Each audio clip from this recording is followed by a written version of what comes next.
Hello, you're very welcome to the Overlap Rugby podcast. I'm Shane, that's Daragh. How you doing? This is number 46. Dead right. And we're here to look back on all the Six Nations action from the weekend and I suppose the tournament as a whole as well. We're going to, unlike last week, we're going to actually go through some of the other stuff that happened as well at the end of the show. Definitely going to top the billing with looking over the Six Nations. 100%. We neglected to mention at the top of the last podcast, but 100 subs. Thank you very much. We're absolutely delighted with that. Nice little landmark milestone reached, and we're going to keep rolling and keep breaking down the rugby for you. So onwards and upwards, absolutely. The show today is going to be, we're going to talk about all the Six Nations games. We'll hopefully have sort of in the comment section a little, what would you call it, like a list of each topic as we go, and you can click on whatever the link, the timestamp, I think that's the word, that you can go to and see what you're interested in. So we're going to start on chronological order, going through the Six Nations. Then we're going to take a look at what we have missed about the Americas Rugby Championship, and obviously Georgia in the Rugby Europe Championship, claiming their Grand Slam at the weekend. And then we're going to move on to Super Rugby and pivot back, as our attention will divert now back towards domestic European rugby, heading into the business end of their season, and I think that's it. That's fairly stacked as the shows go anyway. It is. But so we'll get straight into it. The first game of the Super Saturday that was actually one of the worst games of the tournament, I thought, was Italy v France in Rome. If worst means lowest standard, I'd say fair enough. I mean, you could argue that, like, there were other games that there was nothing going on in. That was like Wales-Italy might have been. It was a pretty ugly affair. No, I questioned some of the quality throughout that, though. There were so many errors from France, and then Italy impotent ultimately, proven wrong, even though it looked optimistic that they were in the game, but proven wrong to be taking those 3-pointers again. But then it was also, they had chances for tries that they went for and then just couldn't execute either from 5 metres out. That's the biggest, for me, that's the biggest story, because obviously there's this ongoing debate, and we've taken the side in the show of, when Italy get a penalty early in a game, especially in the context of what they are in this championship, they're the only tier 2 side in a tier 1 competition. And they're, you're thinking most games they're going to get tonked. So when they get a penalty, a chance to go into the red zone, the argument is they need to be going tries, because you're going to need tries to win the game. And you kind of saw that 20 minutes of dominance gave them a 6-point lead, and then a loose kick, and France came right back at them and scored a try to make it 7-6, and all of that was wiped out, which is sort of not impossible, but less likely to happen if they open with tries and with purpose. But as you say, they did have those opportunities, and that's, for me, that's the biggest question mark now that's over Conor O'Shea's head. I mean, there's a lot of sort of defensiveness around Conor O'Shea in his capacity as sort of a director of rugby role. He's doing a very good job over there, and he's sort of marshalling a good grassroots system over there that's developing players. But on an on-field position, they seem like they have some talent, but you feel like they could be able to be just a little more organised than they are. And that's a prime example for any tier 2 side in a competition like this. That's the first and last thing that needs to be drilled into them. They need to have a number of line-out 5 plays that they feel confident executing. And they're, at the moment, they were pretty impotent from that area. And that's like, they were trying these goofy little pop to the front man that wasn't working. They were throwing the ball not straight. They weren't confident. They weren't confident from that range, and they have to be. That's crucial. It's crucial to any lower side success when they're playing a big side. It's something to look out for in the World Cup. I think some of the more successful tier 2 sides that you'll see, outside of the ones that obviously have just a load of ball skills, like your Fijis and your Japans, but your Uruguay maybe, but your lower level tier 2 sides are going to have their best success if they can feel very confident from 5 metres out that they're going to be able to execute a try. It's your 2-point conversion play. It matters. It's important to have in your playbook. In the book, for sure. And that's what's so disappointing, especially when they do go to those little gimmick kind of line out moves and stuff. It's just like shirking so much of that responsibility, and it's like you're not going to gain anything for that. You're just kind of resetting the play and hoping that someone will slip off a tackle, and that's more often than not going to happen. But then a few other coach killing errors that you can't really put on Conor O'Shea, but like your man Zanon not transferring the ball to the right hand and getting mugged off by a really good effort from Pinot, but it's like that shouldn't Poor old happen. Zanon. Yeah, he was the lad who had the ball bounce the post on him as well. I know, yeah. That was like, I mean, and that was, you know, a bit of a bad luck, but also just check your run and watch the pill. Yeah, and just gather the score. He actually had a bit of time, so it was a bit of a horror debut for Zanon. Was, really. yeah. Those were 2 tries that you'd back I feel bad to have bagged. I think you're right, yeah. And that definitely hurt them. But yeah. France, as they did target the game, they played pretty well in terms of stifling France, but they're lacking so much by just cutting edge at the end, and just there's no clinical feeling to that team at all, and it's all a bit loose, and then when it gets loose they're not as good at playing that game, and then the try they ended up conceding to put it beyond their reach was like an excellent example of French heads up play, but also Italy, what are you doing? Jaden Hayward just getting beat in the air by Ntamack. Ntamack is right, making a brilliant play, to be honest. Ntamack, good and bad actually, to that he didn't execute enough control from 10. That's why you were kind of calling for Lopez, who didn't actually get on at all, did he? No, there's still a bit of beef there between himself and Brunel. They'll have to get over that. Head of a more World of a kicking. Oops, that was fun. But excuse that me. on silent. Yeah, I thought I did. But like it's just difficult to see how France are going to try and approach the World Cup now. Like I hope that they're more set with this kind of, certainly those halfbacks, that kind of Toulouse element running through. I thought Medard had an excellent game at fullback, which doesn't actually simplify things as much as complicate them. If they're I don't agree with that. I think it's good. I think they have many as an option at fullback, but like at the moment those are the two Toulouse boys are the 2 incumbents, and there's options there for different sort of tools for different tasks. When it comes to that, and absolutely, I think mute that. So the different tools for different tasks. The thing that you really would be sort of head in hands. I mean, it would be understandable, but you'd just be going, "Oh my god, calm down." The thing that you'd really be sort of skeptical of would be if Brice Dulin came back into the mix, or Scott Spedding ahead of the World Cup, and it was all new again. When they actually have within this squad that they formed a lot of positives and a lot of tools that they can use. They had the classier players in the day. They didn't play well. They played a scrappy game. They looked disjointed. There was some questionable stuff. They tried to solve their issue with not having a 7 by sort of ripping Itoria from the team, which I didn't like. Because he's been a positive contributor in all of their forms. He gets through a lot of work. The 7 they brought on, the 2 flankers, in fact, Aldrit and Camara, were all over the place. Really poor. They were probably the 2 leading causes of Italy being as in control of that game in parts that they were. Like, they had a lot of ball, more than they should have. France still have no ability to pilfer ball at all. They're relying on hitting you and trying to stop you that way. And like, they are good at that. Their defensive line, because they don't commit, their defensive line is quite difficult to break down. But like some of the plays as well, they also did just have like negative impacts. Both Aldrit and Camara had some loose plays that weren't anything to do with 7, or otherwise they were just poor rugby. Ripping Itoria out was wrong. Their locks though looked better. Like the second row partnership without Van Maheen in there got through a lot more work. Willemse was much more impressive than he was in the opening day. Yeah, it's true. And Itoria is a good man to bring on in that area. I had sort of theorised during the game, just because I see it still, like Bastro is such a positive guy to have in there, but gee whiz, the guy, in terms of his physical capabilities and even his rugby play around the pitch, would make a very decent back row forward. Kind of in the mould of Armitage when he was playing with Toulon. Just really stocky over the ball. He could be a good 7. He carries well, he tackles well. Could he get the question would be about his fitness, in terms of it's a very different type of fitness playing at 13 in the back row. 13 is more explosive, but in the back row you're constantly moving. And the question is whether he could handle that. I don't know if he could really, because even at the centres he's like takes plays off. He does take plays off, and it's like he's easily exposed at that high level where players can get to the outside. Like, it's a lot of space to shut down for the 13 channel, and he's a big hefty man with not that quick.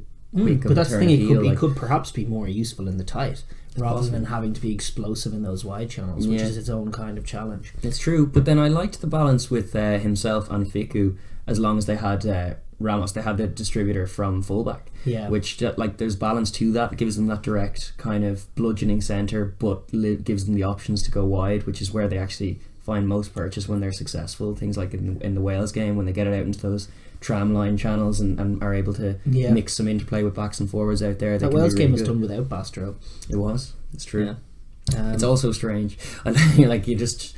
So many questions. It feels like they've made some positive strides. It's actually been a pretty positive tournament on the whole for France, considering where they were coming off the back of the Fiji result. And I actually didn't think they were too bad a place either, because I thought the Fiji just did the job on them, and that happens sometimes. Like, they're not in the elite top 5. I would say they're not, or top even 6. And that was what was illustrated by their loss to Ireland as well. Whereas, like, even though there was more optimism about the team, they were not quite structured enough to deal with Ireland. Like, everyone knows what it's predictable what Ireland are doing, but they didn't have the elite level to actually stifle any of what we were doing. And with no ball pilferers on the team, it was just a recipe for Ireland successfly keeping ball and wearing them out. I think their pack needs work, to be honest. Like, I actually think their backline, as you say, can have a nice balance to it. They have options. They can be dangerous. Ntamac's a good option. Lopez is a good option off the bench. Still questions about who comes in behind Dupont scrum half at the moment. It's Saran. It's from France's perspective, what you're seeing is some relatively negative plays out of their tight forwards, and just like what we're going to talk about when the Wales game comes up is about Alan Wynne-Jones and his sort of incredible nous around those areas, and they have sort of the antithesis of that. They don't make those clever plays. They don't. You don't see those from experienced heads like Pick'em. You don't see those smart plays where they shut things down and maybe get guys on tilts, and it's just either their performances are either like explosive and dominating, or kind of sluggish and tired, and there's very little of that kind of clever play that goes on. And a lot of times when they're being illegal, they're being very unsubtle about it as well, and end up just coughing up some cheap penalties. There's also question marks about the strength of their scrum currently. It's okay. It's only okay though, and it's like for a French team that would base a lot of confidence off that particular set piece. It's probably not at the level they would want it. And certainly that seems like technique. Like Cian Healy was exposing a bit of a problem that you were citing as well with Demba Bamba, a little high in that. It's fixable though. I'd stick with Demba Bamba. He's a big, strong man. This is it, and they're all relatively fit compared to where the French pack has been even a few months ago. So that is an improvement. But the cohesiveness and just a bit more maturity as a team is still needed, and they're still a very young team. And a functional back row. Because actually in type 5 there's issues with scrummaging, but Guerado's a great player. I think Poirot and Bamba are guys you can back to take it to the World Cup from where they are. If they can ever put together the Lambie and Itoria lock partnership, that's serious. That's a serious type 5. And then they got to sort out their back row. At the moment, Pick'em is the incumbent 8. That seems fair enough. He's probably deserving of that. But then they need workhorses as flankers if they have Pick'em in there. And at the moment, there's just a big question mark over what they're doing with those two jerseys, 6 and 7. And that was not answered at the weekend because those two were shocking. And so it's question marks, but I would be confident that they'll actually, like with a World Cup camp together, they'll probably do something, and they'll probably do for at least one team in the World Cup. They're usually good for that kind of stuff. Well, that's the point. The doing for one team would get them into quarterfinals, and they've got a tough draw.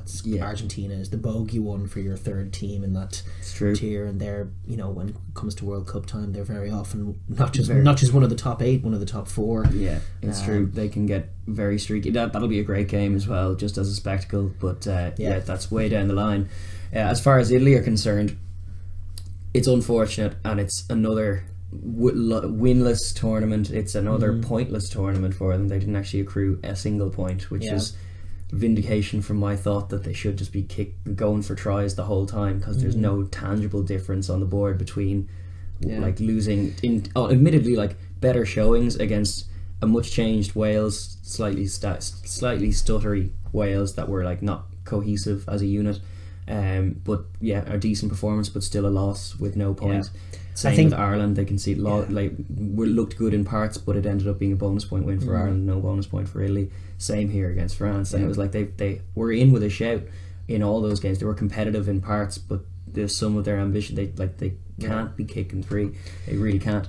And that's only in the context of this tournament. Like when they're playing against a Georgia, say, or in World Cup time, like whoever, I'm not sure. South Africa, New Zealand, and who else is? I'm actually going to get those pools up. Because like they're like as well. Yeah, no, I would be raging in that World Cup to see them kick 3 against New Zealand. It's like, what is the point against New Zealand what is specifically, the because they have beaten South Africa in this little 4-year cycle. Yeah, so they'd be thinking most optimistically, if we can turn over the box on an off day for the box, yeah, and we get into a quarter-final, and all of a sudden Conor O'Shea is hailed as, you know, the greatest coach of all time, perhaps. And so that's like going to be a big game that they target. But they got to be aware, like Japan weren't in the last World Cup, of getting those extra points on the board, because if they turn over South Africa and South Africa go and turn over the All Blacks, then it's going to come down to bonus points between the three of them, and getting a try bonus against the All Blacks could be a useful wee thing. Well, one of the things they'll need to get right is their attacking set from 5 metres out, for sure, for that to happen.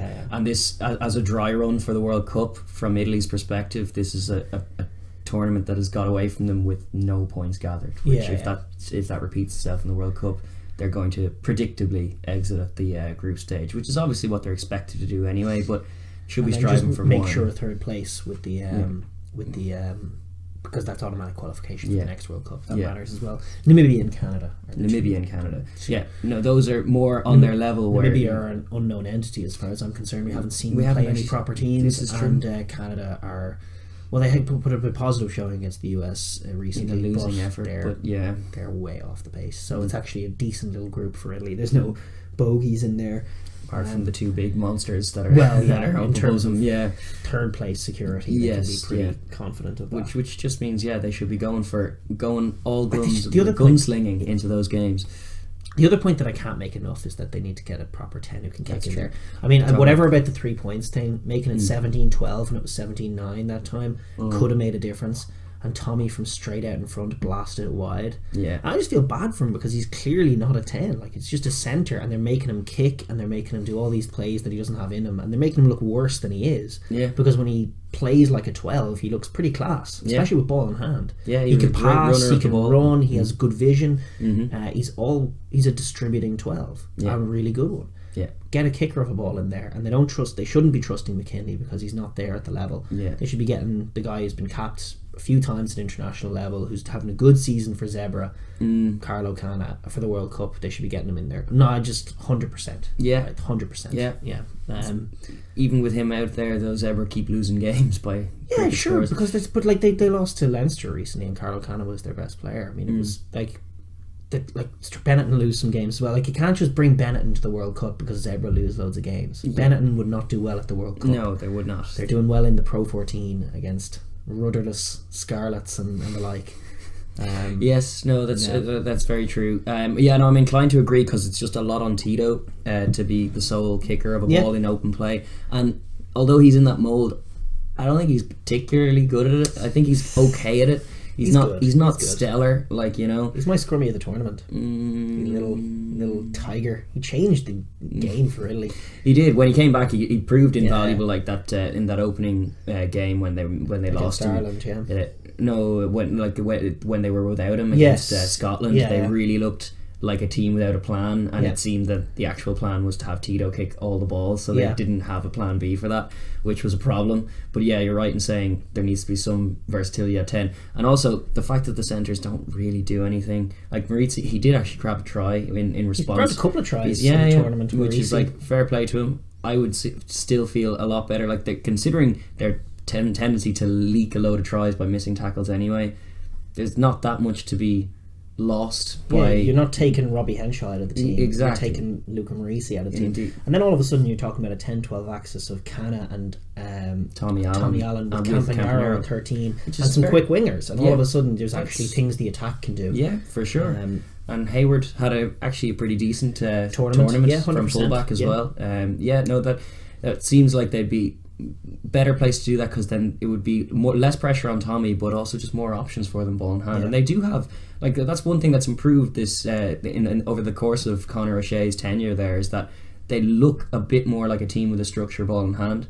What happens in the tail end of games then, when they're being combative and stuff, they kind of get slow to get into that shape, and that can be a problem for them because they get just shut down. But at least there is that shape there. They're actually trying to implement some of these systems. And they just could do with a mix up as far as personnel are concerned. They have some genuine depth up front. What I would love to see them do ahead of this World Cup camp is get a big camp together and have the focus just be on the rugby and get a lot of those Treviso boys. I'd like to see them bring in like an outside head, a new, not necessarily changing the coaching staff, but just bring someone in as either a forwards coach and a defence coach for like maybe 2-week camps at a time. To sort of focus. They have the luxury to do that ahead of the World Cup, to focus on what they're doing up front, getting their line out and their line out drive perfect, and then a defensive coach to maybe work on tackling technique and getting out of the line. That's got to be and one. all of that. Technique. Take 2 weeks at a time to work on both of those, and then obviously get everything else structured. But I'd be encouraging bringing new heads in there to do that. And I don't know as well about Sergio Parise and what he's doing in the team, to be honest with you, and captaining and winning dubious man of the matches. Oh, he was man of the match. He really wasn't. I thought he made a mug of him for that opening try. Just stepped and got around him. You're right in saying, you were pointing it out during the match that it's like, for a number 8, the amount of soak tackles that he's putting in, like he's not really physically imposing himself on the game in the way that actually Pelledri kind of did.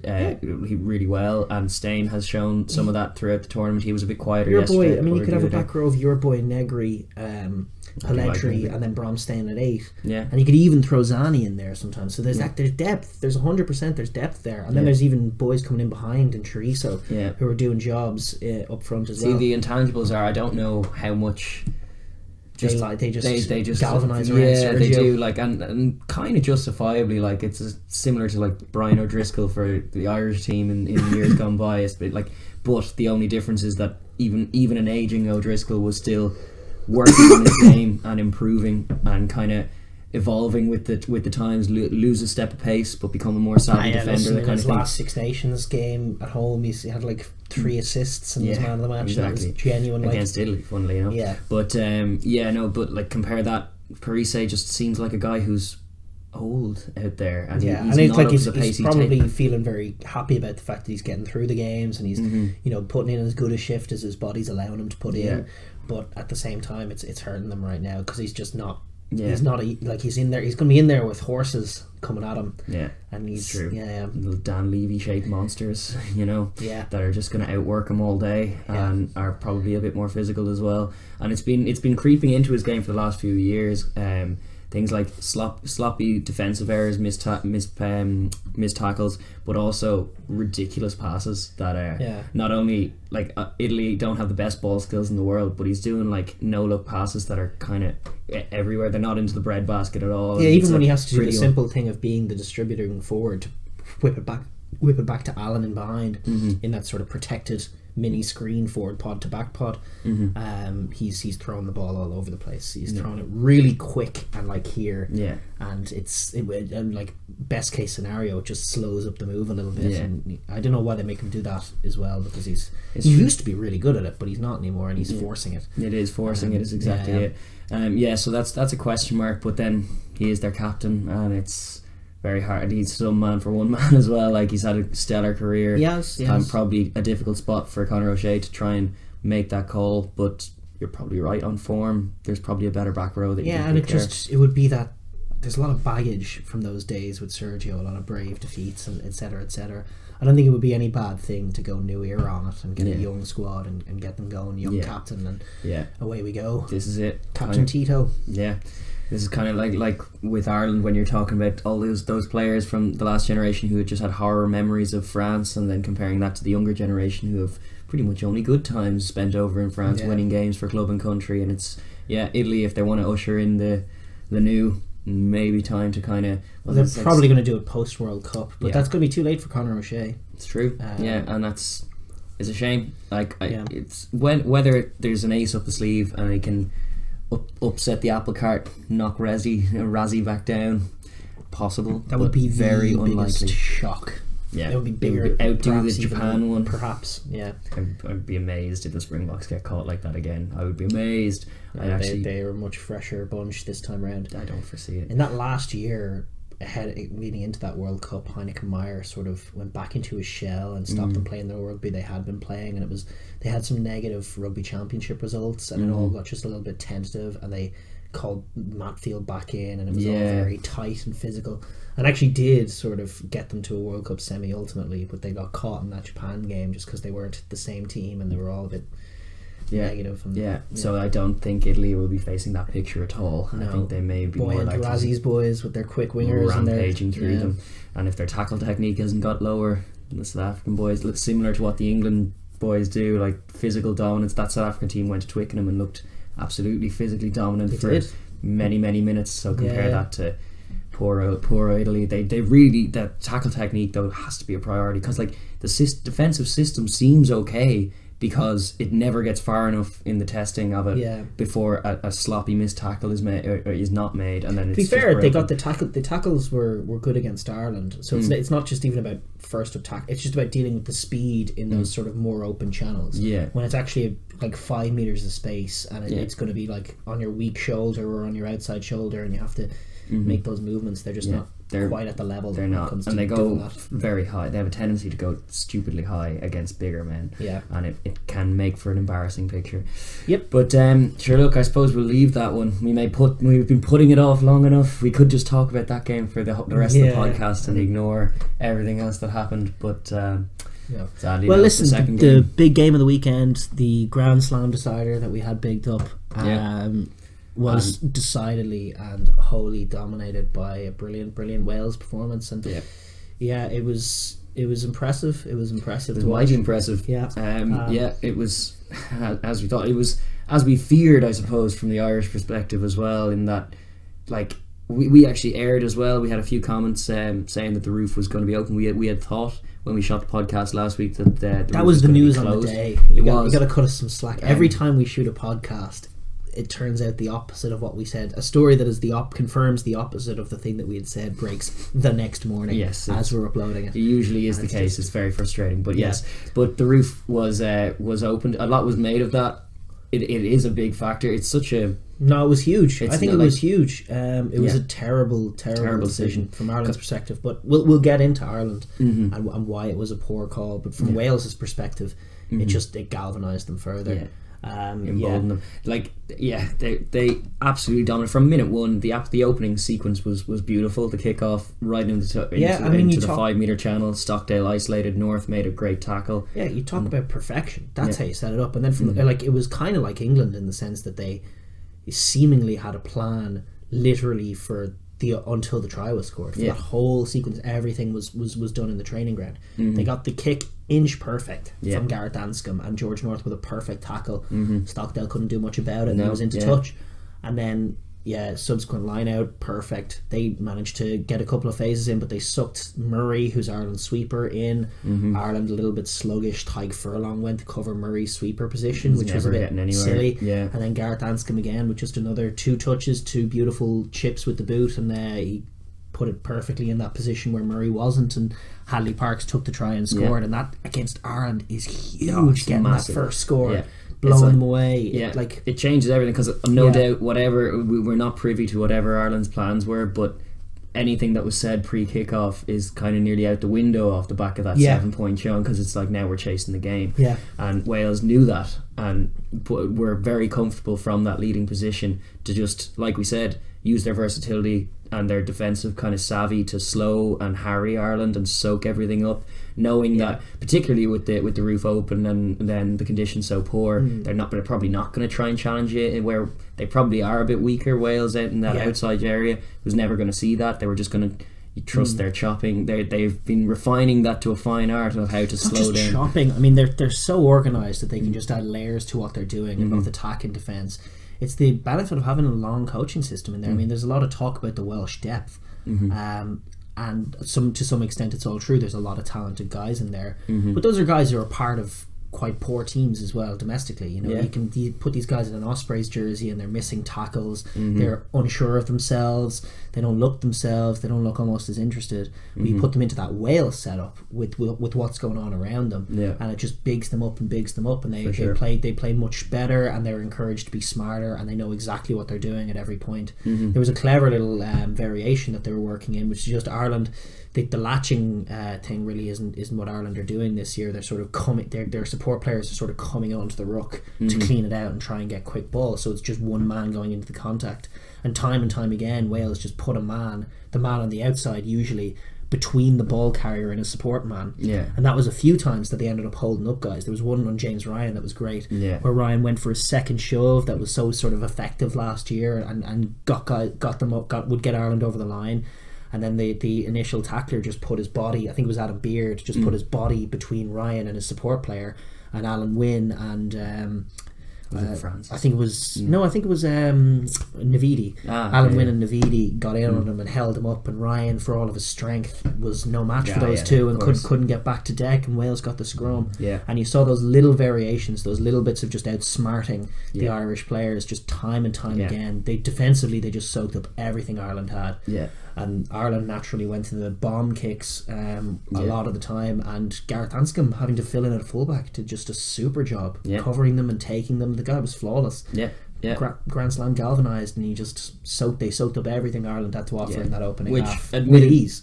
Admittedly wasn't as much as an Irish fan might have liked as far as that. And we'll get into that. But you can only play what's in front of you. And Wales, as far as intensity, they brought much more, as they were always going to, with the Grand Slam on the line, and the way that anthem was sung from the very beginning. You just got the feeling that Wales were there for it. And this is sort of an aside. I don't know. I assume it was the same cameras for everybody. We watched it on our own host broadcast or Virgin Media. But the way that anthem, if you can watch it again, I'd advise you. It's just very much an aside and a non-rugby point. But the way it was shot, whoever was flicking from camera to camera was just really great. It was like there was a great noise to it, obviously, with the choir and the crowd. And then it was just a perfect moments. It was cutting from sort of passionate fan to the players to the choir and all the noise, and then right as the sort of the peak of the song turned up with the like whoa whoa, it cut to Alan Wynne staring over it all, and I was just like, oh, this is such a hero shot. These guys are just the mythic shot. These looking guys up at Alan Wynne. These guys are just gloriously going on to Grand Slam victory. There was no stopping them. There was no stop, and Ireland were just blown away by it. And then looking very much like rudderless once the plan A fails, and Wales just relied on that. They were very, very savvy. There were a few great moments. Alan Wynne, case in point, like his nous was on display throughout that whole game. It was a lovely moment, not from an Irish point of view, but an Irish line out where the ref kind of stepped in because Wales were closing the gap, and they were being cheeky and closing the gap, told him to move back, and like two of the Welsh players did, but Alan Wynne didn't. He's just at the back of the line out, still in the exact same spot that he'd encroached to, and the Irish boys were obviously frustrated with that a bit, and then it was James Ryan, the younger lock, ended up infringing in the exact same way for closing the gap, and it was like, that's such a good argument for, like, yes, there's a load of talent and work rate in James Ryan, and a lot to admire in him, but he needs a few more a few more years before you can get to where Alan Wynne is at in terms of very form. Reminiscent of Paul O'Connell, and it's something from an Irish perspective, as much as we big up our young lads, that was like, we are missing a bit of that. Alan Wynne, old school Paul O'Connell plays out of him, and he's a bit like of that grit, proper rugby legend, and really just a wonderful leader, but super smart. Super smart. That's what's great about it. Like, he's bullish in the contact. He doesn't, like, he still offers himself a lot as well for carries and things, even if he's not the most effective like barnstorming carrier. He presents the ball quickly and he does his job well. He got one big trundle off a turnover line out down the Irish midfield into the midfield, much to the joy of the fans there. I'm sure. It's just I can't but admire the guy. There was part of me, it was a miserable experience as an Ireland fan, but there was a lot to be admired and just respected about the way Wales were going about this. They were just taking it. Defensive maul was crucial for them as well. Ireland were going to obviously try and get that going. It was a key area for them in successes, and they shut us down. They actually also got some good offensive mauls off. There's a good example. Like, Wales often do that when they get it right and everything goes to plan. They often seize on one area that the opposition are perceiving as a strength of theirs. For Ireland, that would be the attacking maul, and not only nullify it, but get a few of their own off as well, which is just a good psychological edge. They did the same at scrum time, even though I think on the balance we probably won slightly more of the scrums. There were one or two key ones that went Wales' way, and they were big moments as well. And it's like they just nullifying those, or just showing that they're there as well, firing shots in those exchanges. There's not the supremacy that probably the plan for Ireland anyway, but for any kind of team based off that, it's a good way to get at them, is just like make them doubt all that they've been doing and talking about, and then putting into practice on the training field. You get onto the pitch, and then it's a different picture, and Wales are actually more competitive there than you would have thought. and they're moving around. That's where their versatility is excellent. It allows them to do things like that, where they can on certain games target certain areas, and that and that's a shot about adding layers. They're so confident in their base that they can afford to do that. The great pressure on the defensive maul to shut Ireland down. I thought there was a touch of illegalness to it, and the fact that Ireland were trying to peel off, and Wales were getting a very good initial drive in and forcing Ireland usually back to the inside. Ireland were trying to peel off, and I felt like some Welsh guys were just breaking and rebinding up the side, and they got away with it. But listen, that happens. Sometimes refs do it different ways, and they were very wise in what they did, and they shut Ireland down. And it was impressive all over from them. They all the key areas they had targeted, and the other thing is Gareth Anscombe again with the boot they were assured in what they wanted to do. They had their try on the board, 7 points, and from there it was just Ireland haven't fired shots. Let's build as big a score as possible, because we know as big as it is, the harder it is for Ireland to get back into it. And they're so proved. It was even probably a more impressive display than even what England showed in the Aviva, I thought, because there was a sense of, even though it was a brilliant performance from England it was a brilliant performance from England. I wouldn't understate that. I wouldn't understate that, and not at all. But there was an element of catching Ireland a little bit cold as far as the physical exchanges, whereas I don't feel that was a criticism here. I think Ireland actually came to try and play a physical game, and like with the roof open, with the rain coming down, that's exactly what they wanted to do. And Wales were ready for it, matched it, 100%, and completely nullified it. Not just matched it, and then some. Yeah, they won it. They owned it up front. Exactly, they really did. And that's like so. And that's what got Ireland giving away penalties, which is exactly a real losing picture for Ireland. Ireland are one of the more disciplined teams in world rugby, based on always controlling what goes on in the tie. And when control goes away, you see some negative pictures, like a frustrated Sexton throwing the ball back and muttering expletives under his breath and such things, and it's all a very losing picture, and it was painted beautifully by Wales. Totally. And Warren Gatland.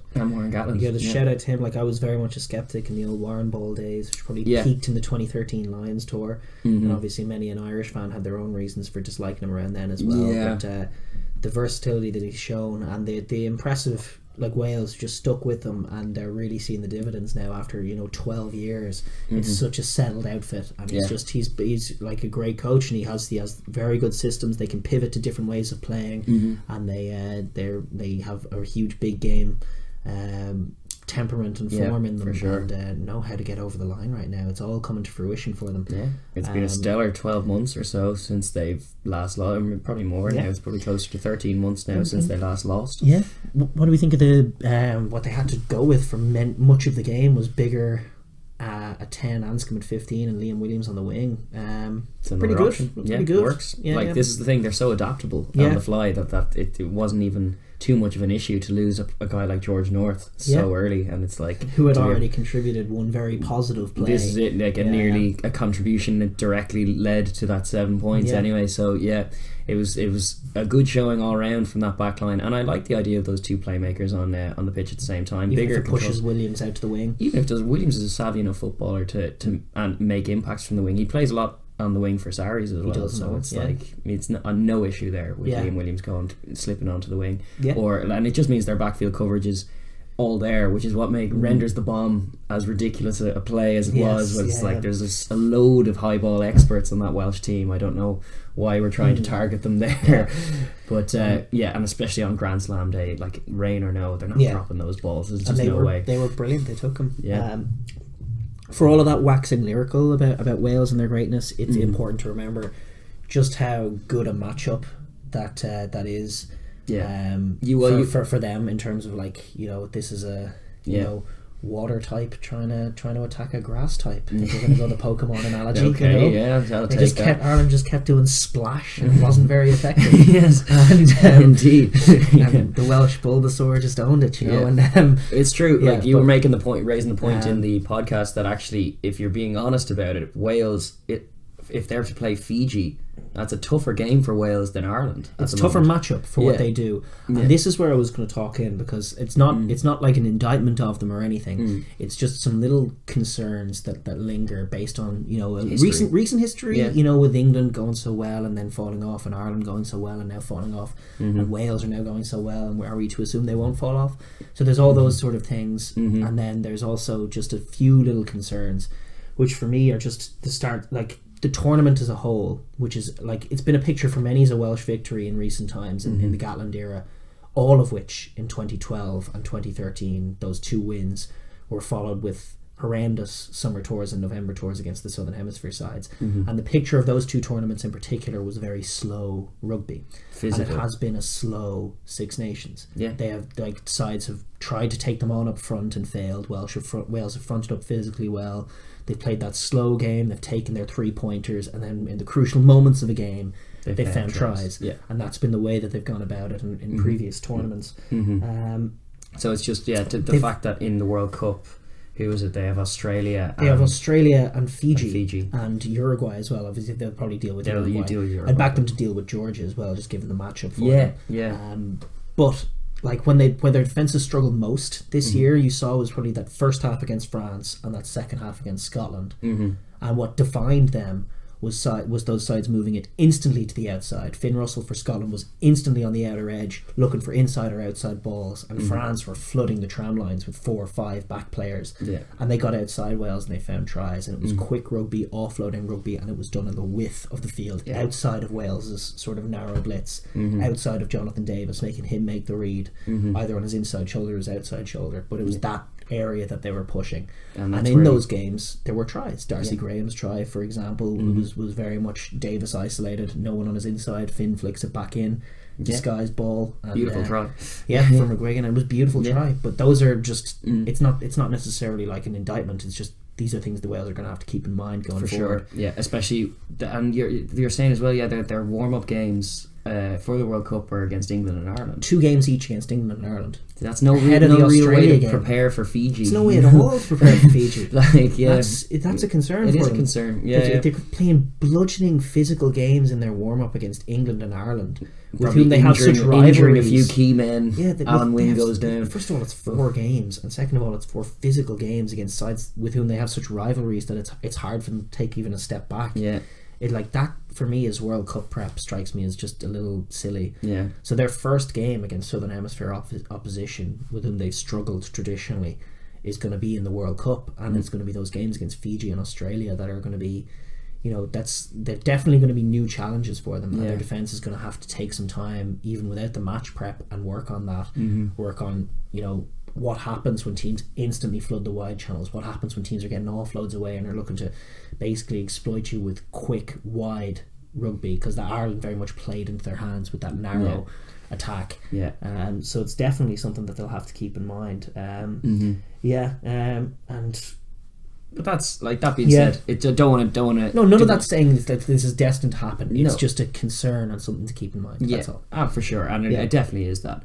But that being said, just huge congrats on the Grand Slam. Because it's thoroughly deserved. It's not just dominated that tournament, and it's not just in the context of a World Cup year. It's its own context. It's its own accolade and success. A Grand Slam in any year, and it's a magnificent achievement. It's however many they've got now. They've got the most, I think, since the professional era or something like that. The most since it became the Six Nations. I think most Grand Slams at 4. I think. Sensational. Sensational. Really good. And hopefully their momentum carries on for the rest of the year and there's no little lull period. But they will have to be mindful of just the different picture that will be painted. They'll have to be more adaptable in their defence then. But they are adaptable, and I back them to do that. But I suppose then from Ireland's perspective is the other side of the coin in terms of that game, because Wales played an absolutely beautiful game, and it was probably a glorious day that'll live in the memory for a long time if you're over that side of the water. But from here, it's also going to last in the memory, but for all the wrong reasons. Painful watching. It was painful viewing, and like preempting some of it didn't make it any more comfortable to watch. Like I was concerned that pleading almost in the context of the preview last week, going like, I really hope we show something else, that we were thinking that the roof was going to be closed, so maybe we can use ring rows to try and see if we can expose that Jonathan Davis question mark.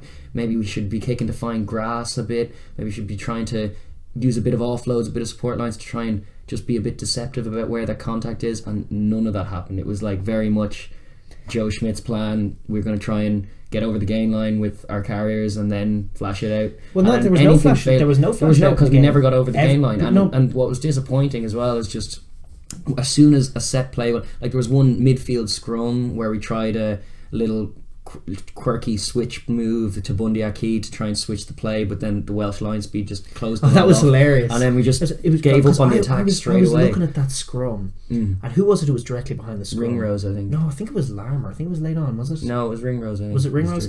Okay, so it was Gary to the right of the scrum, and he had Keith Earls to his right hand side, and the scrum was just to the right edge of midfield, and they were taking forever to set it up. And I was just looking at it, and it was Gary there, and it was one Welsh man defending the Keith Earls on the right hand side. So I'm thinking, it's very obvious what you do here. You're quick. It's a pick off the base. You suck in the Welsh flanker. You pop it to Murray. You suck in the Welsh scrummy who's coming across. You get it off to Ringrose. All of a sudden, you've got a 2-on-1 in acres of space. Yeah. And Ireland, in the interests of daft deception, popped to Bundy Aki, who was then going to switch it across to Ringrose. And by the time they got him out to Aki and he was switching it back, Navidi had just got right into that channel. Yeah. And it was like, oh, well, we'll just set it up. And then, it was just very, very sort of these slow, deceptive ways of doing things, when sometimes just a bit of Justin Marshall, like when he looks at the scrum, he just sees it, and it was so obviously there. It's just go, there's space, go. Yeah, and there's very little of that, and that's what's the problem. That's what needs. Like, Ireland definitely need to evolve, because a lot of what they're doing, it's not that they're even playing particularly badly. They're just doing the same thing as last year, and it's kind of been figured out. And they really are. They were particularly bad in the sense that the decision to open up the roof. Was and like it was. If I'm saying hindsight, it was in foresight. You could see it was an appalling decision against Wales, because it plays into their hands. Ireland's attack was super narrow. They didn't use half the width of the field, let alone the full width. They were all within this sort of bunched area, and the idea was win the physical exchanges and fire bombs. And Wales are just so versed and so used to dealing with that. They were always going to deal with that, and they did beautifully and perfectly. And it was just. Like, that is not the way to play them. Yeah, and tactically, the shutout was kind of what was deserved. I was glad that Larmer got over the line. I was glad it was Larmer as well. Carty's pass, because like the halfbacks that we were calling for an earlier replacement, but that didn't come. But they were so impotent, and it was plan one. We didn't change anything. Like, and that's what makes it such an insane performance to my mind. It's doing the exact same thing and expecting a different result. It's more difficult to change things once, like the decision to put the roof up and cement it. Yeah, they wanted to make it a messy one. You know, that's the idea. Is like, we win a couple of contacts, we put a big box kick or a big Sexton bomb up, maybe. You know, it's contestable. Rob Kearney's down the throat, and then Liam Williams drops it, and then we have a scrum, and we back our scrum, and our scrum gets the dop at them, and then we're in the corner, and then we have our maul, and that was the plan. Yeah, you know, make it messy, win some penalties, get in the corner, score some tries like that. But then Wales just dealt with it, and it was. Then the negative plays, the wet weather negative plays, all came from Ireland. Ireland were struggling with the wet player. Ireland looked stuck in the mud. Ireland were making knock-ons. Cian Healy, in fact, at one point in the scrum, got to give away a penalty because he couldn't get his bind locked to Francis's jersey because it was so slippy in the wet. And it was just, it was kind of hilarious. It was like Eddie Jones with the in-goal last year. It was exactly like stupid games and not play instead of playing a game of rugby and getting punished for it. On the pitch, which is what it was true. Like, I couldn't make the argument that we were deserving of it based on the whole tournament's showing, but then also the games showing as well. I felt that's why I don't begrudge Wales, but it was a thoroughly disappointing display, and our lack of ability to just play heads up is what's really worrying. Because, like, you contrast that with, we'll obviously break down the game of the tournament that came after it with Scotland, but like, Finn Russell just decide and saying that he was having an argument with Gregor about how to proceed in the second half at half time is very interesting as well. But just a bit of fuck it, you know, like that, like you're saying, just touch the fuck it button. That's what I was saying in the second half. I was like, it was about 6 minutes in, and there was the Wales had, I think, put it beyond us. Yeah, it was like 16 points. It's time to hit the fuck it button. And we gotta go Jack Conan, we gotta go Marmion, we gotta go Carty, we gotta go Larmer, and we gotta do it now. And it never came. Not till 70 odd minutes. That's the problem. And like, there's no. We were making this point as well, I suppose, in the fact that it's like, there's no point bragging about your building of depth if the starters are doing so badly and you can't haul them off and replace them. That's pointless. It's also inconsistent. Like, some of the messages, I'm not sure what to make of this Six Nations. I think it's been a pretty horrendous one from Ireland's point of view, obviously, but for more reasons than just the outcomes. Like, things like Henshaw only played one game out of position and now has been injured for the rest of it. What does that do for that boy? He's going to come back into Leinster and resume his job as a centre. I hope. In terms of from the Leinster boys' perspective, there's quite a bit of leaning on Leo and Lancaster and their stardust to sprinkle some confidence back into the side. Yeah. Well, there's been that, and the fact that like we've now basically cemented as a result of that. Cemented Rob Kearney in there because it seems Larmour. To be fair, Larmour has stepped up. He has. And Larmour has probably done enough in Joe's mind to be second fiddle, I would say. I would hope so. He's versatile enough to cover everything, and like I would be having him in there over Earls anyway. But we've made that point too. But the fact that Kearney is so cemented in there means that there's just no playmaking happening, and as well as that, no license for just heads up play from the likes of Gary Ringrose, who are great at that kind of game when it's loose and they can just make a read and go. There's very little seeking of space. More so trying to fashion things through, like you're saying, coy deception work and stuff and little set maneuvers. But what's so disappointing about it, and it happened one or two times where it's like we come off the line out, try one or two of our plays, but actually they were stifled a bit and now the ball's slow, and so we kick it instantly, and it's like, oh, the plan didn't work, so we kick it away. It's like there's more to rugby than the plan, and there's space over there, go. And it's just that never came. And, and it needs to involve, like the whole thing needs to involve just a little bit of seeding control, because as long as this game plan is so manipulated, it's always going to be best executed by his two guys in Murray and Sexton, and that's why he's so hesitant to take them off, because it just puts his plan to one side. But they have to have that in them. They have to have that ability to give a picture to Jack Carty that he might want to go. Like Finn Russell, there was no Gregor Townsend parts in what he did to England. And that's the point. Like, actually one of Ireland's better tries of the tournament, I thought, came from Sean Cronin in the opening game against England, who was just a heads up play. He was like, oh, they've moved off the ruck, I'm just going to go and I'm going to dance, and I'm Sean Cronin. In fact, I think he popped it off to Cooney. Right. But he made, I'm not sure if he scored it or not, but it was in that opening game against England. After the game had been over, but he just saw a bit of space and went, and has that gas, and he's a super player, and that's what you need. That's what you need to give the boys a bit of license. Well, that's the other point I was going to make in terms of being a negative one is, like, Sean Cronin has one bad game and is summarily cut from the squad in quite harsh fashion. Meanwhile, Sexton and Murray have 5 bad games and are being played into form. It's because Joe doesn't like Sean Cronin very much. Well, that's the reason. It's a problem because he's probably the best hooker in the country at the moment. I agree with that too. I agree with that too. Yeah, it's like they're a fun team in the sense that, like, if I was to zone out of being an Irishman and look at World Rugby, as I do with Georgia, sort of, I look at them and I just think, God, this is a fun team. This is it's going to be a very interesting picture when the top teams play this team. They're slow, they're controlling, they're methodical. They paint a very fun picture to games. They slow everything. Instead of all the teams like to speed things up, they slow it down and they choke you. They're like, as I've said before, like Habib Nurmagomedov choke that they try and get you into. But I think if I was to also objectively look at it and analyse, I'd say, there'll be a very interesting challenge for whoever they meet in the quarterfinal.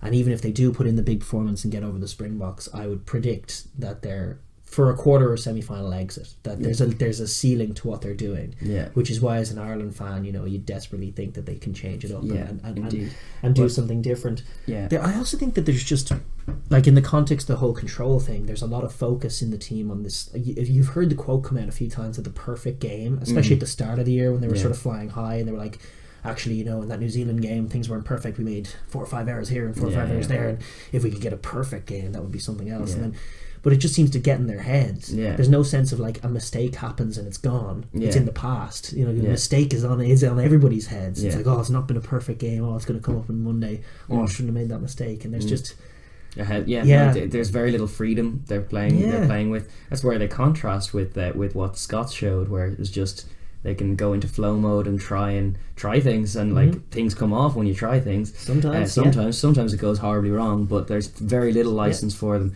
And as well as that, just everything is a bit negative as far as, look, we've cited their support running is always to clear out rather than to gather an offload, which means then even if guys are getting their hands free and looking for an offload, there's never one 100%. there. Those tracking runs are just a key and consistent thing. Even when there's a big noise. Even when a big forward like Ty Furlong like wins a contact and he gets a hand free and you can see he's keen to throw it, there's just nobody there because everybody's running to hit the ruck and get the next ruck going. And that's a problem. It puts a pretty low ceiling on players' ability to create anyway. Like someone like Gary Ringrose, who you'd just be such a fan of watching him in Leinster and watching him play heads up rugby, or Larmour or anybody else. and there's just less license for them to do that because they're trying to be in their formations and be part of Joe's plan and be one runner in this shape that Joe wants, and it's less effective. It's it's NFL rugby, man, and it's got its limits, you know. And while it is colourful to watch, it's also a shame from the objective perspective at the same time that you're never going to see an unshackled Gary Ringrose have a go. Well, like you can picture, like the way I was theorising that just a completely different way to play the game is to have, based on form, Marmion at 9, Sexton at 10, Henshaw ideally at 12, Ringrose at 13, Carberry at fullback with Larmour on one wing and Stockdale on the other, and that's a much pacier, much more playmaking, kind of probably less solid defensively. Like between Carberry and Larmour, you're sacrificing a bit of heft in the back line, I suppose, or in the back three, and putting a lot on Carberry's shoulders if you just stick to the same defensive system. But you're putting more decision makers in there. That's probably what is the affront of that. But we've been saying it for a while. We need another playmaker in there because as it is, Gary Ringrose in the current setup is basically undroppable because he's the only other one who can function as a playmaker outside of Johnny in the back line, which means now that it's not a good position to be in where Sexton, Murray and Ringrose are undroppable, because Ringrose by his own standards didn't have a great game himself, dropped a couple of balls, threw a loose offload in the early he did so like the fact that he is the sole playmaker out there besides Sexton is such a problem, and it's just weird. Well, I'm almost less focused. I mean, the personnel point is good, and I agree with you on that back line, and I think, you know, there's other personnel things you can look at, like having Dev Toner back will be huge for the set piece. That's true, but and generally speaking, it's actually it's in terms of the style of play and what they're doing. Like the team that played on the weekend can put in better shifts than that, for sure. And we saw that last year. I also think, like, in terms of one man to have back, it would be massive to get Dan Levy back. If for nothing else, just last year, like he's explosive and he's physical, but he actually had this great little telepathy with James Ryan, who is on his own out there these days in everything that he's doing, defensively and offensively. There's no one with him. He doesn't seem to have any. He's not in sync with anyone around him. And I actually had a great little sync for both Leinster and Ireland with Dan Levy. They were actually playing and feeding each other. Both Michael's men or Belgian men, I think so. Michael's, and so they like have that little relationship. That's a good point, and it is true, and you see it in Leinster as well. They combined excellently for that try against Sarries last year. They were doing it all year though. Even in the Six Nations, they were doing it. They have good. They're in sequence. Well, I personally would like to see Levy back there because he can lead the defensive line, and that leaves me free to drop CJ like I've always wanted. I really that play from CJ. Oh, I forgot about that. That really has to be, like, there are so many really poor moments, but that free kick off a midfield scrum at 22, which we just got the better of. Just won a free kick, just won a scrum again. So not only was it the wrong call to tap and go, but then the absolutely techerless display in, like, shinning it into his forward pack ahead of him and conceding an accidental offside scrum. Oh, it was painful to look at that. It was his worst. It was his worst play, I think, in an Ireland jersey. And that's, probably, you know, and he's had a few high bar for negative plays, but he's overcame it with that one. Yeah, like I would be more in favour of either Jordy Murphy or Jack Conan, preferably Jack Conan being in there. I realise there's a sacrifice. He does a great job of leading the defensive line. Does CJ usually? Although at the weekend, he gave away a lot of penalties at the weekend. And like, he's not getting the same go forward that we used to rely on with him. I think Jack Conan's kind of more footballing, ball carrying is actually more effective these days. But with Jack Conan in there, he is not the same physical presence, which is a problem. But if Levy's back, he brings that same attritional. He's got a decent turn of heel. I would back him to lead that defensive line. And that would be my back row would be something along the lines of Peter O'Mahony, Dan Levy, and Jack I think Conan. it's there's a sense of different tools for different jobs, in the sense that the way that Ireland beat the All Blacks, and the way that Ireland having that physical, slow, controlling possession like they did to France, where they controlled every facet of the game. It's not a bad game to have in you. They just need to have other ways of playing the game in them. For sure. So there needs to be different tools for different tasks. They actually do have a bit of depth. You just need to trust some guys for some jobs and be able to, in a game, change that then as well, and you know, have other ways of playing the game to go to when you're controlling one isn't working. That's the main problem. So it needs to be an evolution for them, and that was what was highlighted by Wales. That's why I think it was a more telling one than, like, you could have made apologies for just the lack of like they didn't seem to arrive in Dublin with the same physicality or urgency that England displayed, and then before too long the game was beyond them, and that's a problem. Whereas this time they did come knowing that Wales were going to be bullish and buoyant, and it was just they tactically played right into Wales' hands. Tried to match Wales' intensity with like a ferocious defence, but ended up just giving away stupid penalties because they couldn't match them. They were on the back foot from minute one. Exactly right. And then they are such a poor team at chasing it, as we said before in podcasts gone by, and everyone, it's obvious to see, like we're not unique in pointing that out, but they're so bad at chasing a game because of that. They limit themselves because of that play-by-play way, that process-driven way that they want to play the game. So they need to evolve, similar to what Wales have done, I suppose. Like it's like for Warren ball, Reid Schmidt ball, and it's limited. What it is a really good base, because it's added a layer of professionalism. It's already yielded more success than Irish rugby's ever seen. So it's like the doom and gloom and naysayers are completely wrong. Third place in the Six Nations is about all we deserved for our showings this year. We still put away the teams. Like the display against France shows that like we're still at that top level where we're above those teams. Yeah, there's a top five with I'd say Australia and Argentina flirting, and Scotland in that flirty zone where they could beat one of the top five teams and get up there.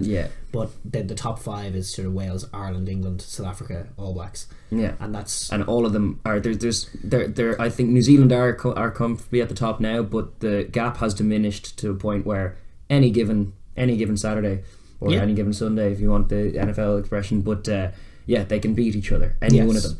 And so it's not all doom and gloom to suggest that Ireland like completely rewrite the script or completely tear up what they've been doing. It's yielded some success, but they do need to evolve a little bit more. And curiously enough, unlike Warren Ball, it is actually more successful against the Southern Hemisphere than the Northern Hemisphere.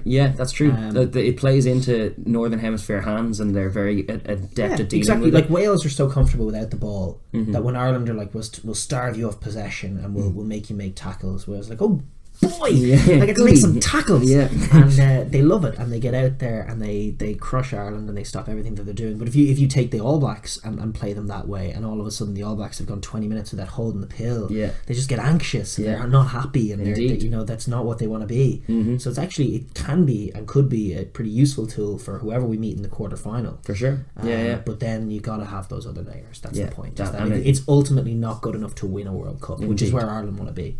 Indeed, but it's also massive progress from where they were last World Cup, where it was basically, as we kind of tongue-in-cheekly described, a team with a backline full of fullbacks and two halfbacks that kick the leather off the ball and we'll just chase it all day. And that was essentially all we brought, and we deservingly got dumped out for probably around sexy Argentina. Who were trying to play a bit more rugby than us. And interestingly, the most positive plays that came out of us that tournament came from pressing that fuck it button. Lukey Fitz just dancing away. Indeed, so it still needs to be in the locker, and then like mixing it up needs to be a factor.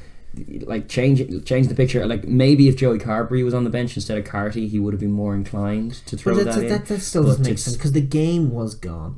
And there was, before we move on, which we have to now really, but there was like one little incident as well that I noticed. Obviously there was all those negative plays from Sexton that have got media attention, but there was one little incident in our own half when Murray just was like so lazy in what he'd done, and he was just like, there was a couple of bad passes from him, and then the play was shut down and he just sort of meandered up to a ruck and kicked a terrible box kick, and he just looked done. And then the kick came back to him and he caught it in the 22, and then he just set up for a lazy kick and sliced it into a touch to the raucous ways of the Welsh fans. And he just, it was a resignation, and that was about 20 minutes before he got taken off the field. What's that about? Like that's what I've been crying for all tournament. Like not only has he not played well by his own standards, he's actually put in some horrible showings as a scrummy, like not covering the backfield well, being a bit lost in defence. He was probably exposed a bit for that first try as well, for not being in his sweeper role. Like he was a huge part of the problem for all this tournament, and playing him into form, not only does it not work, but it's like sapping his confidence also, as well as into form for what?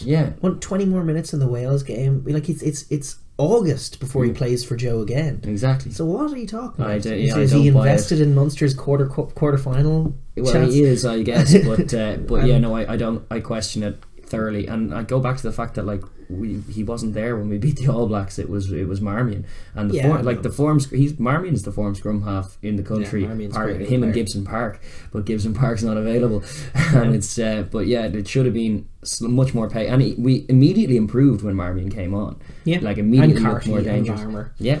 And it should have been changes earlier. And there's one other play that I want to highlight as well, was a typical lack of, like we were talking about, we need to find more ways of scoring tries, more pictures to our tries, and kick return is something that we never score from. And there was one incident that like highlights all that's wrong with how we deal with kick returns, where it was actually we put Wales under a bit of pressure, they managed to turn it over, cleared their lines but didn't make touch, found Keith Earls instead, and Keith Earls, instead of flashing it left, where are your instincts? Go left, we're on this side, go left, go to the other side. Instead he just beeline for the nearest contact and reset the play again. I got very angry when that happened. It was them exiting and we had the ball basically on our 10. Earls caught it. There was a chase, but it was a bit back, and space on the left hand side, open backfield, a few Irish boys dropping back, and you could just see, D-Mac or any Kiwi just flashing that ball left.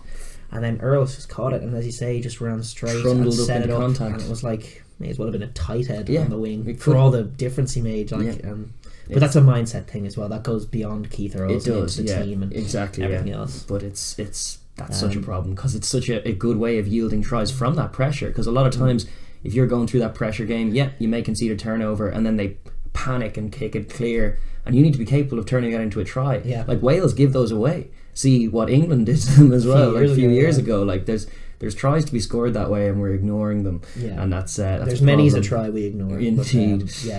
But that's probably enough. And congrats again to Wales on a thoroughly brilliant display.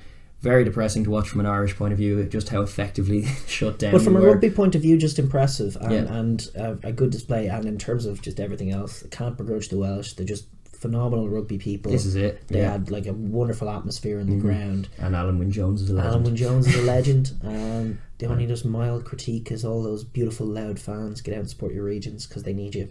Big time. That's true. Actually, it always depresses me when I switch over to see Swansea City playing football in that full stadium and go like, against City at the weekend. There are people in Swansea. No way. I wouldn't have thought so. But get out and we'll follow the Ospreys. And everyone else, and the Dragons and the Cardiff and Scarlets. Support the regions. No excuses. Get out and support your regions. They're good. They got good players. They got all your Grand Slam heroes. Go out and support them. Listen, we're going to move on to. Gee whiz, this just cheered me up after the Ireland game. It did. It was actually the only medicine that could have worked, because we were all in a very much a depressing mindset coming off that. But and the first half didn't do much to improve it. It was just England rampaging through them and looking very physical and very accurate. It was pretty class. It was very physical. It was very high tempo. They kept increasing the tempo, and Scotland just couldn't deal with it. They were doing their best. They'd have some first phase kind of positive plays where Sam Johnson would like shoot out of the line on Tuilagi and just stop him, and that was great. But then the ball, like Tuilagi, it was still having to soak it a little bit, because Tuilagi's such a big man, and the ball was instantly quick and outside, and Grigg was just that little bit slower to get to the outside, and then all of a sudden they were ahead of it. They got an offload away, and they just never let up that tempo in that opening 30 minutes, and Scotland they did, though. Couldn't flounder. But I mean, for 30 minutes and 31 points, there was it was just constant, and Scotland just couldn't deal with it. They had their plans in defence. Their centres were stepping up. That first try was great. Johnson actually defended super well. I was very impressed. Like, he made a few very sore-looking, brave tackles on Tuilagi, where he definitely he did well in the contact, but you definitely feel like he came off the worst for the exchange. Tuilagi just bounced back to his feet, ready to charge again, and him going like, ugh. But fair play to him, he did it all day, and England slowed down. They did, but after like, you have to just give credit to that opening 30 minutes of just supremely beautiful brilliant rugby display. Great classic English rugby. It was power, but then it was speed, and then they were running off on each other. Like, they're all doing their Chris Ashton impressions these days. Like, their tracking running is excellent. They're turning line breaks into tries, and they're just never letting up. They're never letting the play die. When they know they have the foot on the neck of Scotland, they didn't let the play die. They just kept going until the try was there. And a couple of little great variations. That opening Noel try was great. Bit negative from a Scottish perspective in the sense there should have been just a bit more heads of communication at the death of that try. Yeah. Because the outside was covered and he stepped in and 3 of them were pushing the outside. Yeah. It's like just one of them needed to be on that outside track and another of them needed to be on the inside, and that's how you shut it down. Yeah, yeah. But he stepped in and all 3 of them were like, oh no, and there he went. Yes, and indeed. It was very much caught cold as far as the Scots are concerned.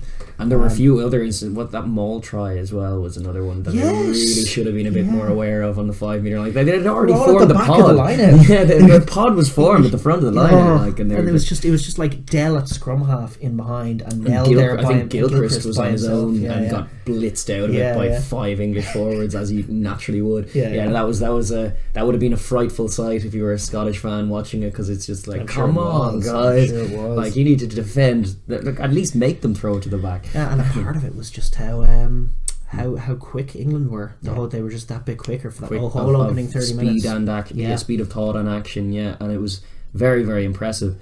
But equally impressive was Scotland's then resurgent display. I've never seen the like of it. Yeah, no, never seen the like indeed. Started with just, and I was buzzing at the time when he scored it, even when I thought it could be a consolation in a big score. Was McAnally's run after that charge down. It was an unforced error from Farrell. He didn't need to kick it. It was a strange call. Yeah, it was a lot of strangeness from Owen Farrell on the day. It wasn't a good performance. Yeah, crazy bad performance. And then that charge down from McAnally, but then the gas and the step to beat Johnny May and Farrell hunting him down from either side. He was just the perfect angle, took him on the angle, and got the better of Johnny May, and then Faz just couldn't believe that he couldn't catch him. He's looking shocked, like, what the hell? Slow down. And he wouldn't. What a fatty try. I love it. Modern fatties. McAnally's great. I really like him. An absolute baller. And thoroughly deserved. He finished that tremendously. It was literally incredible from around 60 yards out. Great stuff. Finish. He can remember that one for quite a while, running the length of Twickenham. That's extraordinary. But but it turned out not to be a consolation try at all, but a Calcutta Cup retaining one potentially. Because like the second half display was absolutely phenomenal, and it was just a Finn show, really. Like the forwards, you're right in saying, stepped up properly, and have done every game. I've done every game. This is it. Like, Edinburgh will be bolstered by that fact, because there was a lot of Edinburgh later in that team, and they really, as well, they got blitzkrieged initially, but they levelled it out and managed to get enough go forward so that Finn had time on the ball, and he was put on the outside, which is key. They put him on that like 13, almost in between 12 and 13 in your traditional setup, and made him make plays from there. And then it's just Finn with a hot hand is the sexiest thing in rugby. It's just it's unreal to watch him. He's got great vision. That the no look Paul to Johnson. It's just the audacity of everything that he does and tries. Cheeky. He plays with a cheeky smirk. But then he does things nobody else can do. I mean, he's just, and he plays with such pace and he's such vision. He's a reader of the game. He is a Kiwi in Scottish colours, and it's just a wonderful thing to see for the tournament. It's what the tournament is needed. Bagged himself another crucial intercept as well by doing just that, reading that. It's a similar kind of setup as well. It's just becoming by rote the 10 to inside forward pod, and Finn is gobbling those up very nicely. And there were some great tries. I really did enjoy the last try they scored, Sam Johnson's one. That was the no-look ball. But Johnson finished it tremendously. Looked almost like Hugh Jones last year. He did actually, gliding through them. He put that just like little bit of step where he just convinced them that he was going between the two lads, and there was two lads here, and then just before he stepped, he kind of leaned in and was like, "I'm going here between the two of you to set it up." 2 weeks soft shoulders, and then just stepped off it, and Noel bought in, and just got beat, 100% beat, and then the other lad was sort of scrambling to get back. Daly was also there, and it was just it was a very clever little great finish play. He added a lot to the game. He did. Sam Johnson's played brilliantly. They're like Scotland. It was great to see, because we were just saying that they couldn't.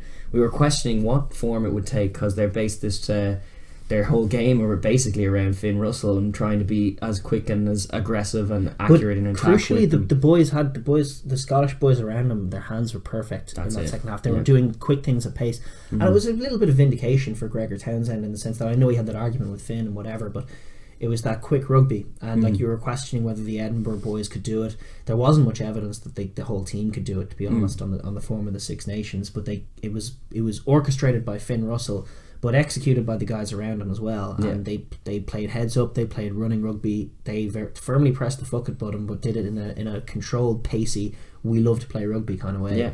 And as in terms of big picture for the rest of the season, it is going to be 40 minutes or whatever it was, 50 minutes of rugby that will just greatly increase their confidence. And increase their chances as well. Like, we were fearful for now that it's resuming kind of European stuff for Edinburgh and Glasgow in their forthcoming fixtures, and still wouldn't rate Glasgow's chances too highly, but Faz will be out for revenge. It's true, but it's obviously going to be much more of a confidence booster than really the whole tournament. It's exactly what Scotland needed, some showing, and it was away from home as well. It was in Twickenham, and it means they retain the Calcutta Cup, which is obviously the bittersweet, because the draw is a disappointment considering where they were. Like, it's so funny about Scotland. Like, they first of all, they blew the game, and then when the game was lost, they did, as you say, push the bucket button, and then played some beautiful rugby when there was nothing to lose, and then the second they had something to lose, they lost it. And there's definitely a mindset issue going on. When the pressure soaks up, they just kind of go into the shell contract very noticeably. And you could see that all play out. That's it. I think crucial, and like it feels mean to say it. It feels weird to say it for a couple of reasons, but it was like the presence of Greg Laidlaw did them very badly, and that was partly because Ali Price was having the game of his life.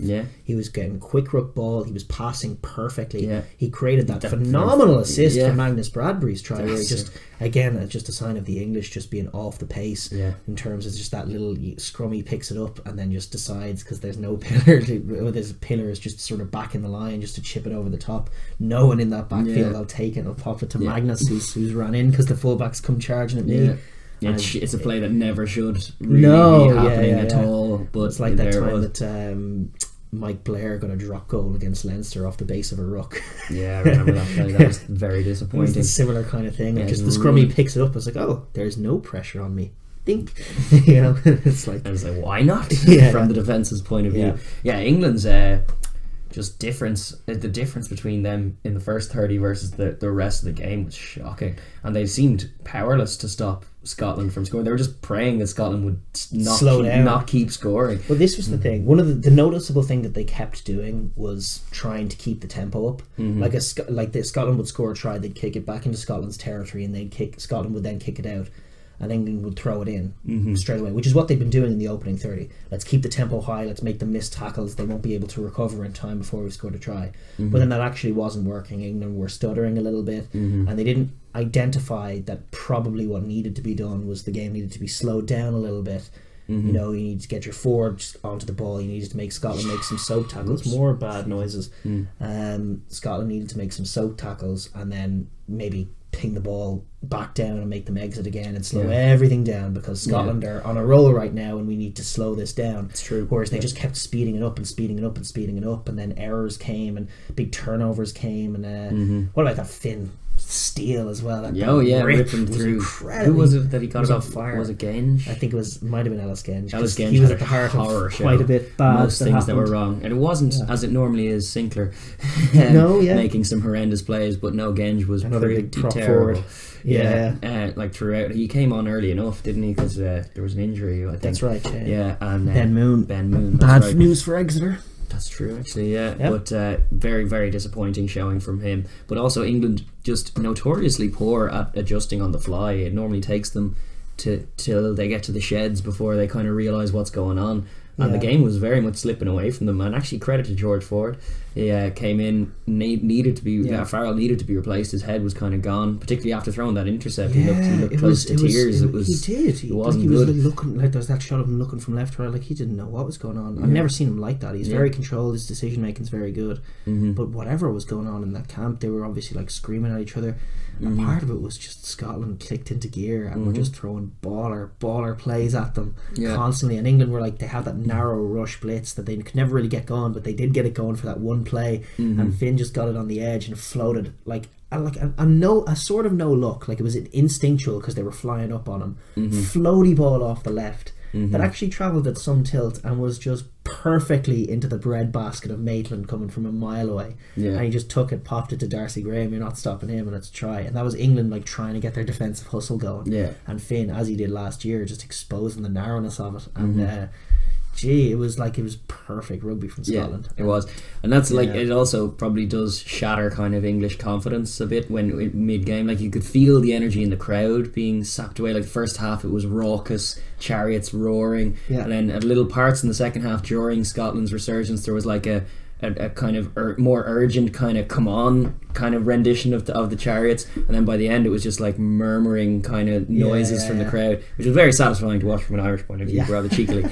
But it was also like, it's probably just interesting on the mindset. Like, we were musing on Ireland as being perennial underdogs, and like small island mindset really don't wear the favourites tag with any kind of grace, or we really don't handle it that well at all. Whereas England are kind of the opposite. They perform best when they talk themselves into believing that they're the best team in the world. And that's like a completely different way of looking at it.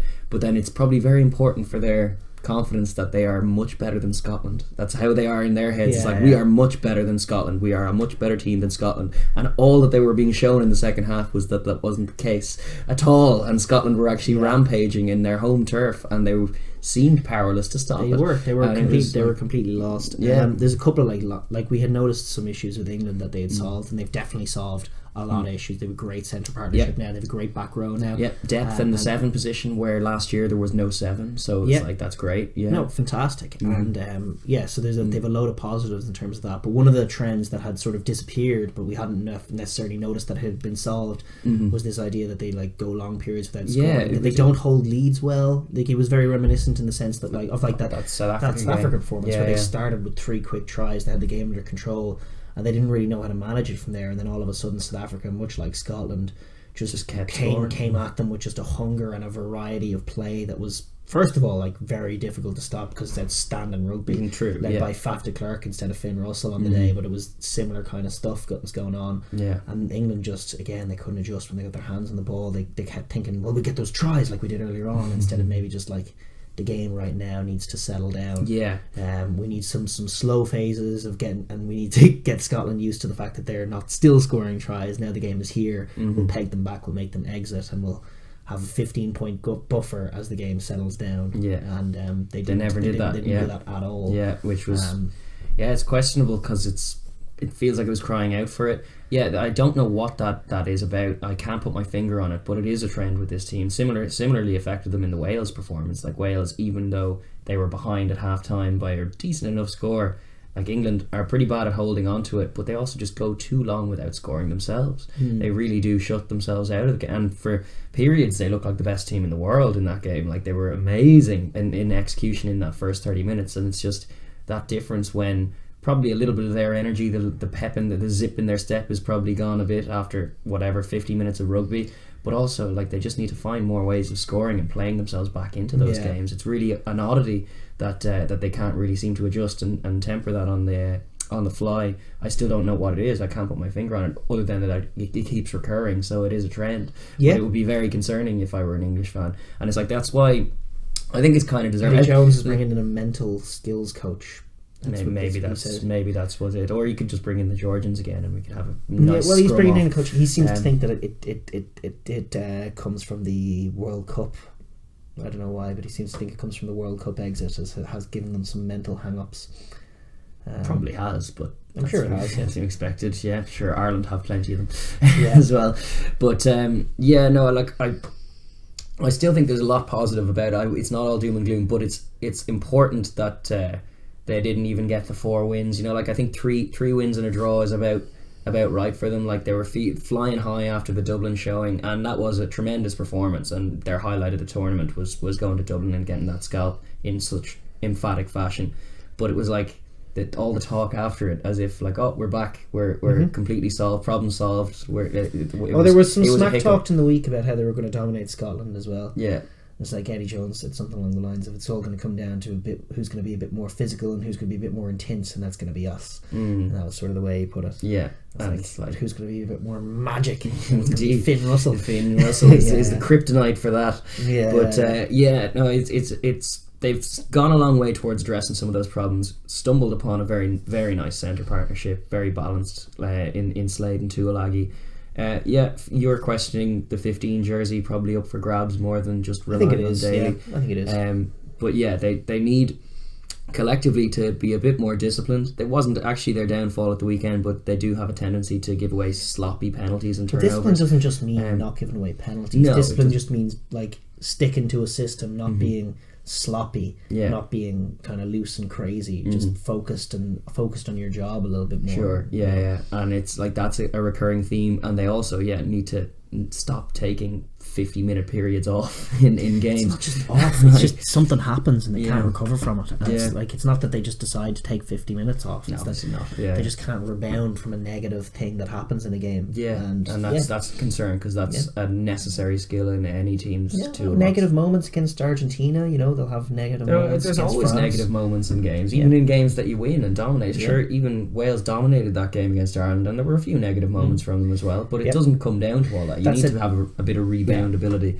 Exactly, and from England's perspective, they were second anyway. It's much of a muchness that they don't retain the Calcutta Cup, so they'll have to go to Murrayfield if they want to win it back, which I think is probably good. Yeah. But it's probably a bigger deal for Scotland than it was for England, because at 31-0, like, it was just all very negative for Scotland, the whole tournament, the whole everything, and then they were going to go back to their clubs just feeling shite. And it was very important for them to rebound and to show something. Put together before the tournament was over. They had to show something, and they did. Confident. They've retained the Calcutta Cup, so the Six Nations actually has tangible value for them. They've retained the Calcutta Cup for the first time. When was the last time they retained it? I mean, gee whiz. They haven't won in Twickenham since 1983. We were informed on the day, which is there you go. Amazing. Like that's a crazy track record, though. They really need to remedy. Twickenham's a tough place to go for a lot of times. They could have done with seeing that one out, but that being said, a 38-all draw, an absolutely fantastic game of rugby. Like, so they're coming into a World Cup and a end of European season more immediately with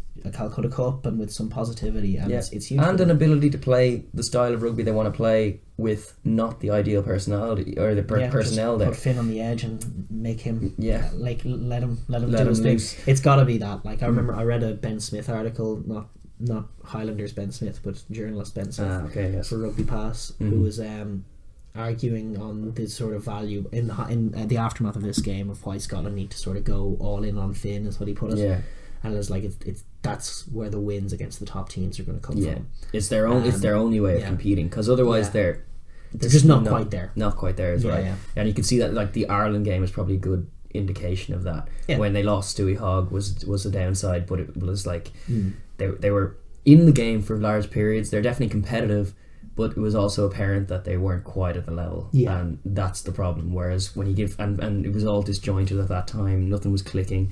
They were losing players, dropping like flies. Obviously, with Hogg gone out, that probably threw so much of what they were doing during the week is now out the window, because it was probably a lot of Finn and Hogg kind of trying to and create Hogg and things. Seymour and that wide channel have good telepathy, and that's where Ireland can be weak defending that. But that you're that right. Said, actually, shout out to Maitland, who I actually think had a great showing from fullback. Really good, in fact, like for both off coverage and counter attack was really sharp. It was his best game of the tournament. Agreed. And it's curious to see. I don't think I've seen him at fullback before, but he played really, really well.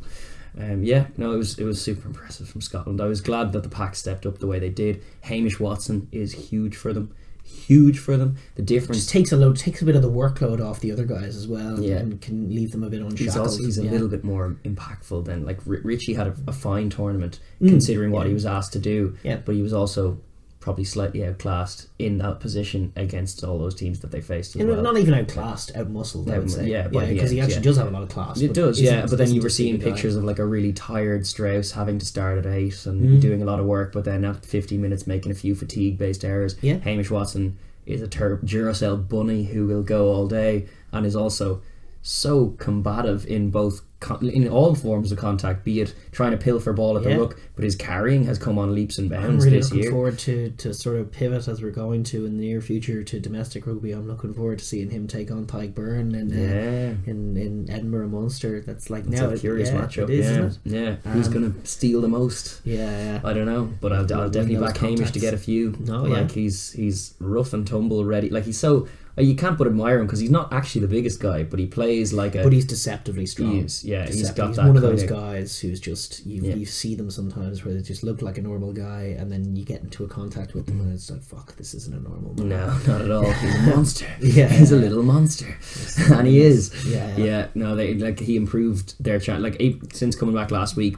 They look a different team with him. They look like their pack can actually make plays proactively rather than just kind of stay with it. And so like it's all positive. Barkley's obviously back training now as well. Their injury crisis will hopefully be gone. It'll be a different Scotland side that they see. It raises good headaches now because for all their lack of depth and injury crisis, which was the tone of the whole tournament, now they've had to blood players.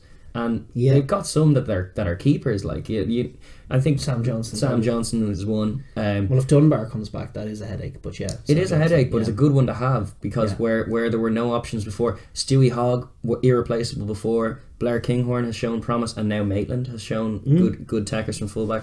It's good to have those options. It's like Stewie's still plan A, but. Nice to have Finn, B and C. and Finn is plan A, and that's the point. Is that with Finn in the mix, that's one area they have no coverage for. Like if Finn goes down, it's all over. And that's a problem. But then that was that Pete Horn game when he was a 10. It was just a very very ugly picture. Was that against France? It was against France. After Toulouse did the job.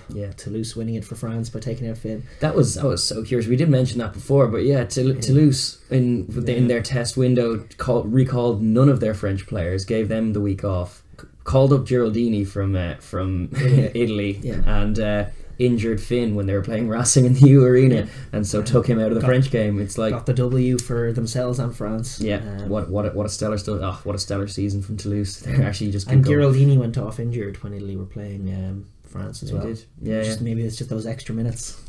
Probably is. He's an out fella. But it's all the plays. But that's an aside. They're very cool. It is a bit of an aside. But well done to Scotland. They were deserving of the win. Shame they blew it, but well done to England for digging it out because it would have been a very ignominious day. I would have enjoyed it how ignominious it would have been. It would have been a fun post-match presser. It already was. I know. Yeah. Did you see it? Yeah. Owen Farrell was looking there like he'd been like a disciplined school child, sitting there with his teacher going, meekly. Yes. I gave away the charge down, and then the intercept. I'm sorry. Yeah. I will not give away intercept. Written out on the board a few times.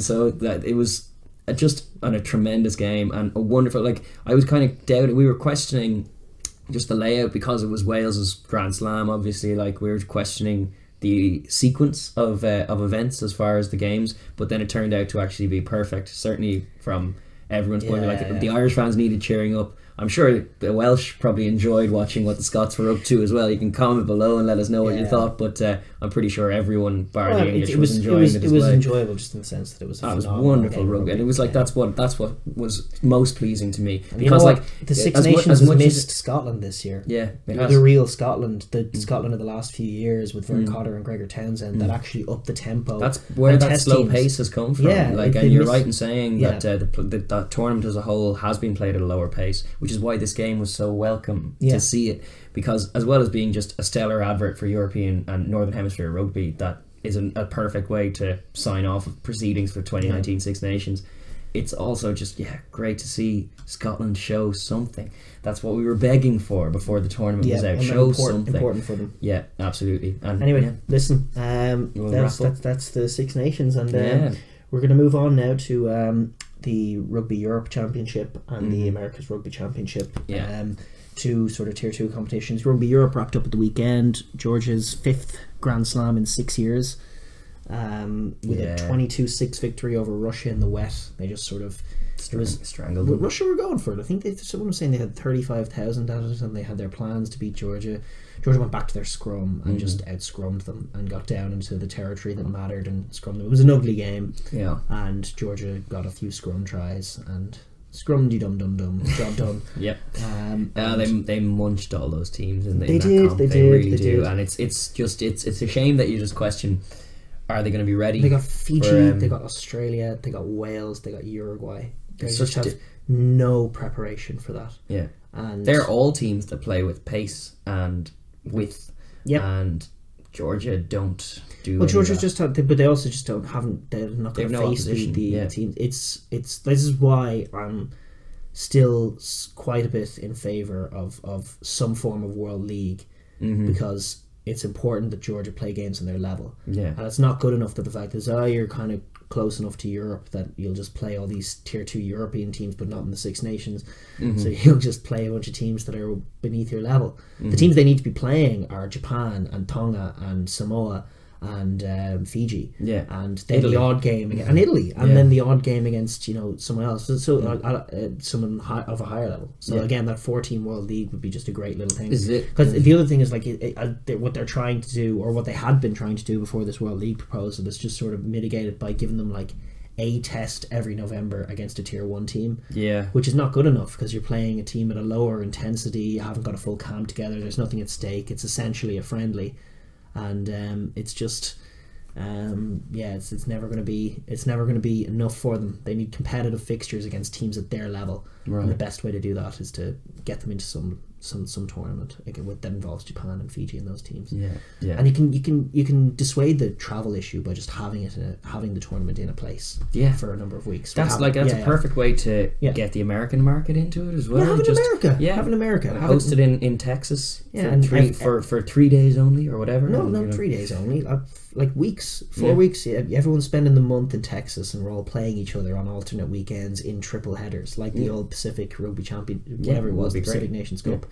But that's the way to do the lower level World Leagues. But it's an aside, but it's actually quite important for Georgia, because if they go badly this year, which they might not, because they got Milton Haig, smart man in there. They've got, I think, who's up there? Graham Roundtree. They train with England. They're going to be physical and ready, and they could do. Their pack will be, as always, an elite. They could and probably will just be a terrifying experience for Uruguay, having never dealt before. It's like them, and then they probably will be too much for Uruguay, and then maybe they could be too much for Fiji, and then all of a sudden it's game on against one or the other two. But more likely, I think, just given the level that they've had to play at, is that they're going to struggle with Fiji, and they're going to probably lose that game, and then not be able to handle Australia and Wales either. And that's got everything to do with the level that they're playing at. There's a lot of good grassroots there, but there's a lot of support there. There's huge. It's the national game. I tell you, at the stadium in Russia, there's the crowd was cutting to just hordes of Georgians again, as it is in every game. They go to Spain, and there's just like they must be traveling with the team, a bunch of fans with their Georgian flags. Just it's wonderful. No, absolutely. We are huge Georgian fans here on this podcast, and it is just, you're right in saying, a constant shame that this tournament, they are just head and shoulders above everyone else, which kind of means there's interesting little melees that go on below them, like the whole Spain and Romania dynamics that are happening are kind of vaguely interesting too. Both of them got good wins at the weekend. They did. Spain doing Germany 33-10 in Germany, and Romania 43-17 win over Belgium, which could have been a slippery one for them. But they've actually shown enough positivity that when they played a team beneath their level, they were happy enough with it to win it. But we do have to park our thoughts on them because they're not in the World Cup.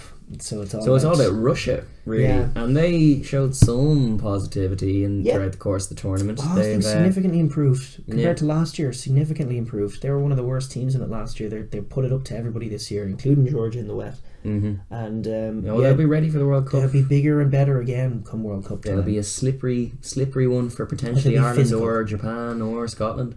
They're probably not going to have enough rugby to them against those teams. But I think they'll be big and strong and combative. They got Samoa as well as the other team in that group. That's going to be an interesting game. Russia against Samoa. You'd have to think Samoa will do them, but Samoa in that group as well. Last qualifier, they beat Germany. No way. Remember? That little playoff. I do remember that actually. It was a while ago. But so Russia making progress as I would expect them to. Like, they're always one for Olympic efforts as well. Like, it seems like now that they're in the World Cup, they're going to just pour a load of resources in that direction and surely see dividends. And slowly but surely they are. They didn't have enough results to register too much of a better showing, but it was much better than years gone by. And hopefully you'd think with a similar rate of progress and a full camp, they'll be ready last for week. I tell you what they need is a place kicker, because when they went to Romania and played them, they missed all their conversions, including and they missed a couple of penalties as well. But they scored 4 tries for a 20-point return, lost the game 22-20, and actually had a conversion in overtime to win it that wasn't difficult. It was sort of like maybe 10 meters in off the left hand side, and he just blasted it right. Get yourselves a kicker, boys. Yeah, that's not good. That's crazy really bad. You should be out after that game, kicking balls for hours. But yeah, that's really inexcusable, to be honest.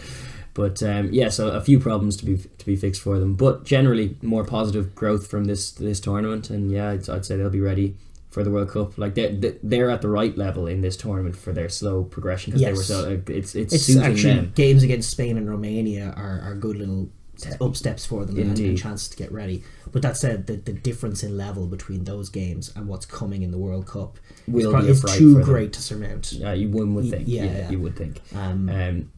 So it's like, but it's still interesting. It's still in there. I think will it be their first World Cup? No. Have they? Ireland played them in the World Cup. That's right. Yeah.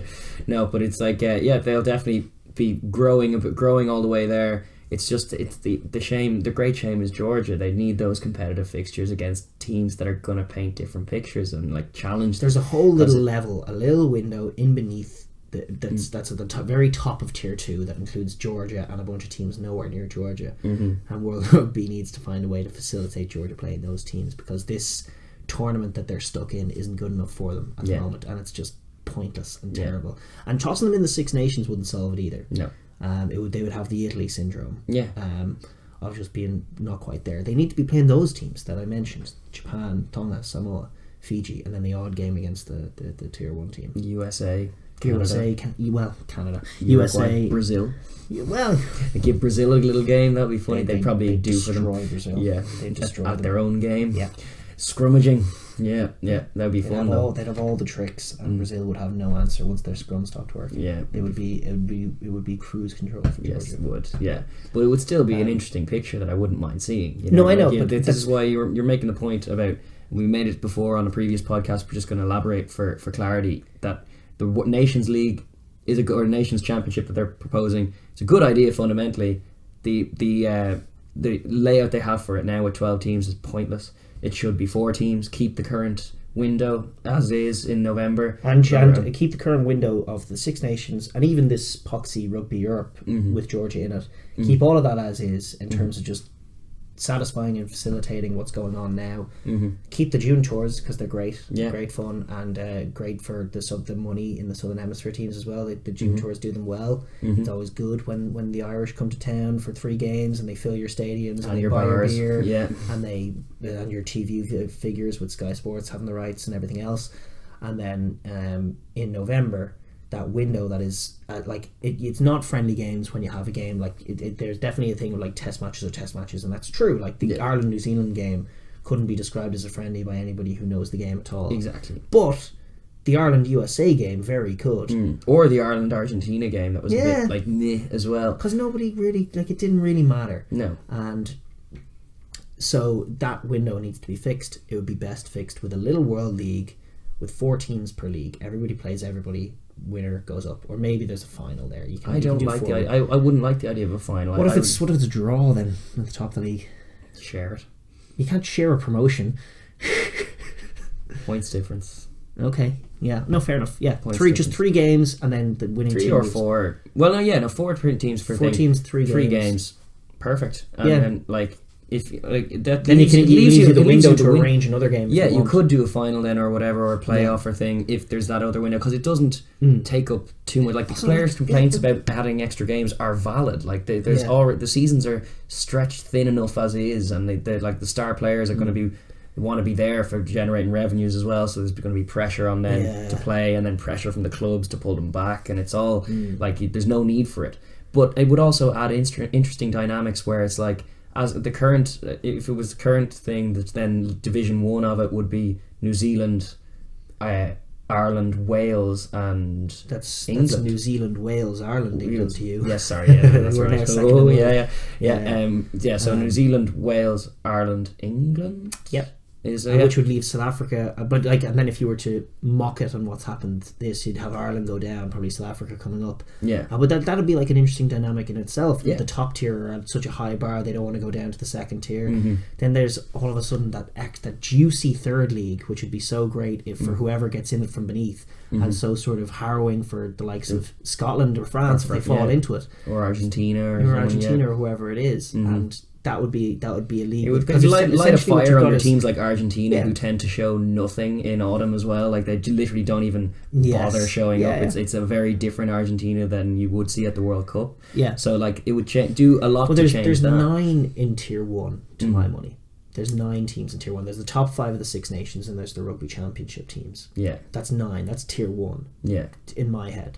And then Tier 2 is just beneath that. But you have 8. Your 8 is going to be your probably your first your first 2 divisions, and then you're going to have one of those teams left out, and they're going to be battling it out with Japan and Fiji and Georgia more than likely. Yeah, and that's a romping it little league. more than likely, but also potentially getting also caught. shipping some tries against Japan and Fiji. Are you kidding me? Like Yeah. if that's France in there, there's danger all over. For sure. Their scrum will be taken away by the Georgians. The Fijians will be bagging tries against them. It's a great concept. I love the idea. I think it's just a much better concept that's much more likely to be accepted and would work for a team like Georgia, who at the moment. And the point about the 12-team league then is that you have your Tier 1 9 teams, you have 3 lucky Tier 2 teams, and then everyone else is just in the second division, which is no good to them. It's basically where they are now. Yeah. Like it'd be like, so let's say the teams that make it in to the 12 in the World League, well, they have Italy in automatically, so that's 10. So then they have 2 more, which are Fiji and Japan. Yeah. Which means Georgia are back right where they don't want to be, playing a bunch of games against your Romanias and your, I don't know who they'll be playing, like you'll be playing them, Romanias and Spains and all the rest. Yeah.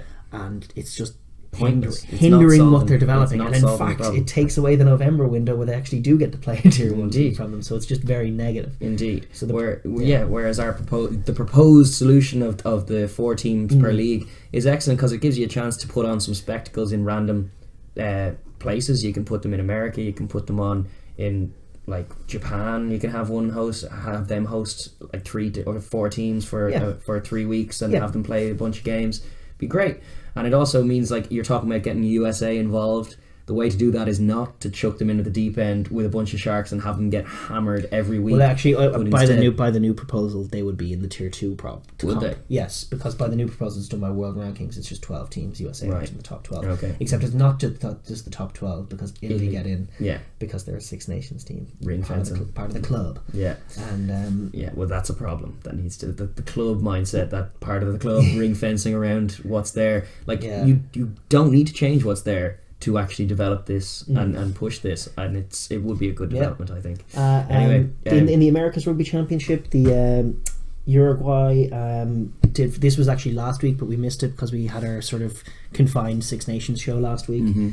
Uruguay did for Brazil 42-20, which is about right. Yeah. Brazil getting something off, and Brazil did get their scrum in a bit of bother, but Uruguay are actually looking classy. Ballers. Yeah. I tell you what, Uruguay have improved since the last World Cup, where they just got in out of nowhere. Yeah. They've improved leaps and bounds, and they play ball. Yeah, they look like a little mini Argentina. That is the Tier 2 pool of death if ever there was one. Yeah. Fiji as 4th seeds in madness. Yeah. Georgia as 3rd seeds, as good as you can get. And Uruguay as bottom seeds, you kidding me? Now they can play a serious ball. Yeah. And like, as much as the group of death is probably your one with your Tier 3 your 3 Tier 1 teams with France and England and Argentina, your actual pool of death from a Tier 2 perspective is definitely that one. And it means that there's probably much less likely to be hammerings in that pool, which is great. I would love to see fewer hammerings. There were fewer hammerings at the last World Cup than the one previous, and I would hope that gap is I think so closed again. But Uruguay looking very good. Extremely positive tournament for them. They play a lot like Argentina. It's very much counter-attack. It's very much speed. It's very much flow. Their hands are great. Their speed is great. Sport lines are good. Yeah, and it's all about just finding tries. Probably a little bit lacking in those physical exchanges, and they'll probably let them down in games to come. And has already, like our Argentina 15 did for them, didn't they? Yes, yeah. And Argentina 15, by the way, put poor Chile to the sword. 85-10. Yeah. What? Some of those Argentina 15 boys into the Jaguares. Why are they? They're absolutely. I mean, I know it's Tier 2, but they are carving it up right now. Absolutely curve stomping. You can't think that even the Argentina test team could do, like, you can't do worse than an 85-10 victory away in Chile. It's very, very hard to replicate anything that. Well, exceeding the points per minute total is a very impressive showing. Poor Chile though, like they're not there yet. Several levels below. they're happy enough in that comp. They'll have some successes. There's definitely room for development. It's less of a damaging comp, like, because Argentina 15, as much as being slightly above the rest, they don't really have that much to play for. They're not really an entity. They're not going to exist elsewhere. So it's a good challenge for those teams to have a team like an Argentina 15 in there. I prefer so that they get, like, it means that teams like Uruguay, while making progress, can see a team like Argentina and see the picture of them getting shut down a bit and being outclassed and being like, oh, cool, we still have a ways to go. Yeah, exactly. It's cracking. It's perfect for Argentina and where they are, in the sense that their calendar, a lot of those boys who are playing for them probably aren't playing for the pro clubs who have something to do. So it's less feasible in Europe to get like an England Saxons or something like that into that Rugby Europe Championship. Yeah. But it would add huge value to it, just to show it just lets them know that there's a level above where they are, where they're all playing each other. It reminds them of that reality. And that said, the US got scared by Canada, won it with a try in the last play. 30 points to 25, tight one. Been an awkward old tournament for the US after last year's success. Yeah, it was a bit of a deflating one. I remember the game against Argentina 15 the one against Uruguay that they lost in Texas was that was a cracking game of rugby. Great game of footy, but it was a bit disheartening for the diehards who were there to support their team. We want to see some Eagles score some tries, but he saw some. Mike Teo and Joe Taufete'e, they have proper potential, elite like players. Certainly belong in pro rugby. Yeah, for sure. Joe Taufete'e, by the way, after overtaking Keith, was another two tries against Canada. The boy can't stop scoring. Yeah, he's insane. he is insane. And so that's a positive. I actually backed them to reset, get a good World Cup camp together. I think so. They're a danger because they're a big side anyway, so they can be stifling. But like you've seen with the Sevens, just how much professionalism and actual focus can do for them in terms of progress, because they have a surplus to requirement amount of athletes just circulating around that country, where it's like they're all training for years to get into the NFL. The vast majority of them don't, and then it's like we have a load of elite athletes left over who aren't in the NFL, and rugby seems like a perfect way to try and draft some of them in. Certainly, I think a lot of that is going on at the moment. They have that little manufactured Major League Rugby, which is producing some good tries. A lot of Irish rejects in there tearing it up, in fact. But that's definitely a good base for them. But in terms of this tournament, they actually have enough talent that they can pull something together ahead of the World Cup, for sure. And it's probably 4 years too soon for them as far as aspirations of escaping their pool, especially with England, France and Argentina exactly in there. It just doesn't match up well. But in 4 years time, I'd be thinking if the rate of progress continues, and they'd be a dark horse. And if World Rugby's plans are to come to fruition, then hopefully they'll be up near the level where they'll be competing and hopefully trying to escape their pool, which will be the next level. And that's the thing we're all looking forward to, is tier 2 sides going to a World Cup with aspirations of quarterfinals. Yes, we saw that with Japan last year. They just missed out after beating South Africa. They got beaten by Scotland and didn't get enough bonus points then. But Eddie Jones wanted them to get out of the pool and was disappointed that they didn't, and you're going to see just a little more of that creeping in. You would see that from Georgia and Fiji, were they not in their same pool, having to duke it out with each other, which makes things a lot more complicated. But that pool is going to be great viewing. From Brazil's perspective, I'm very positive. Great scrum. They seem to have an identity that they can build around. For sure. Like Romania and Spain, they're not in the World Cup, so we kind of have to put them to one side until after that tournament. We're not going to see much of them from now until next year. But they're in a growth. It's a curious picture to see those yellow jerseys scrumming so monstrously. It's like, that's nice. I like seeing that kind of picture. It's growth. And this is all the more reason for them to be in a little pool of their own, playing against teams at their level. It could be Samoa. They probably would be beaten by Samoa, but at Samoa the moment, themselves have had their issues. More so than Fiji or Tonga, even. Or Tonga. But like a few nice little matchups like that. I'd be curious to see them play Romania or Spain as well if the opportunity arose. Like that's what the World League should be about. And listen, that's something that would happen if you saw what they're arranging now happening. But the problem is that with their 12 teams, well, we've mentioned it already in this vid, but the problem is with the 12 teams thing, there's actually still such diversity of quality within that 12 teams that it should be 3 divisions in itself. Indeed, yeah, and it makes more sense from a logistical point of view as well. But like it was an interesting tournament, to be honest. There were some great tries, and each team plays very differently, which means that the games kind of match up very nicely. Yep. It's probably a poor one from Canada, definitely, who actually are aspiring to... It's good of them to put it up to the US. They do have a World Cup pool coming up, but it's long-term rebuilding for them. Things have just gone south. Yeah, compared to some of that great team. Like, who's still on it? Like, have they... Obviously, your man's retired, that second row. Cudmore, yeah. And... Is Van der Merwe still playing for them even? I think he is, yeah. Yeah. But I'm he's frozen out there on the wing. Yeah. Looking impotent. It's just it's been negative times for them, and they'll it's unfortunate because they have a pretty great of all the tier 2 teams. They're one with more kind of rugby history than most of them. TSN have covered it for a long while. Yeah, exactly. So it's like, it feels like a bit of a funk, though. Hopefully they'll rediscover some form. I don't believe they're going anywhere as far as like an actual decline. It's not like I'm fearing for Romania. Which I kind of am fearing a bit more for Romania, just even looking at attendances and stuff.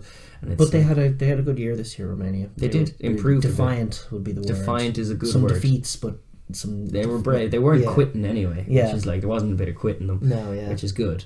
But like, I'm fearful for Canada's chances going forward. Yeah.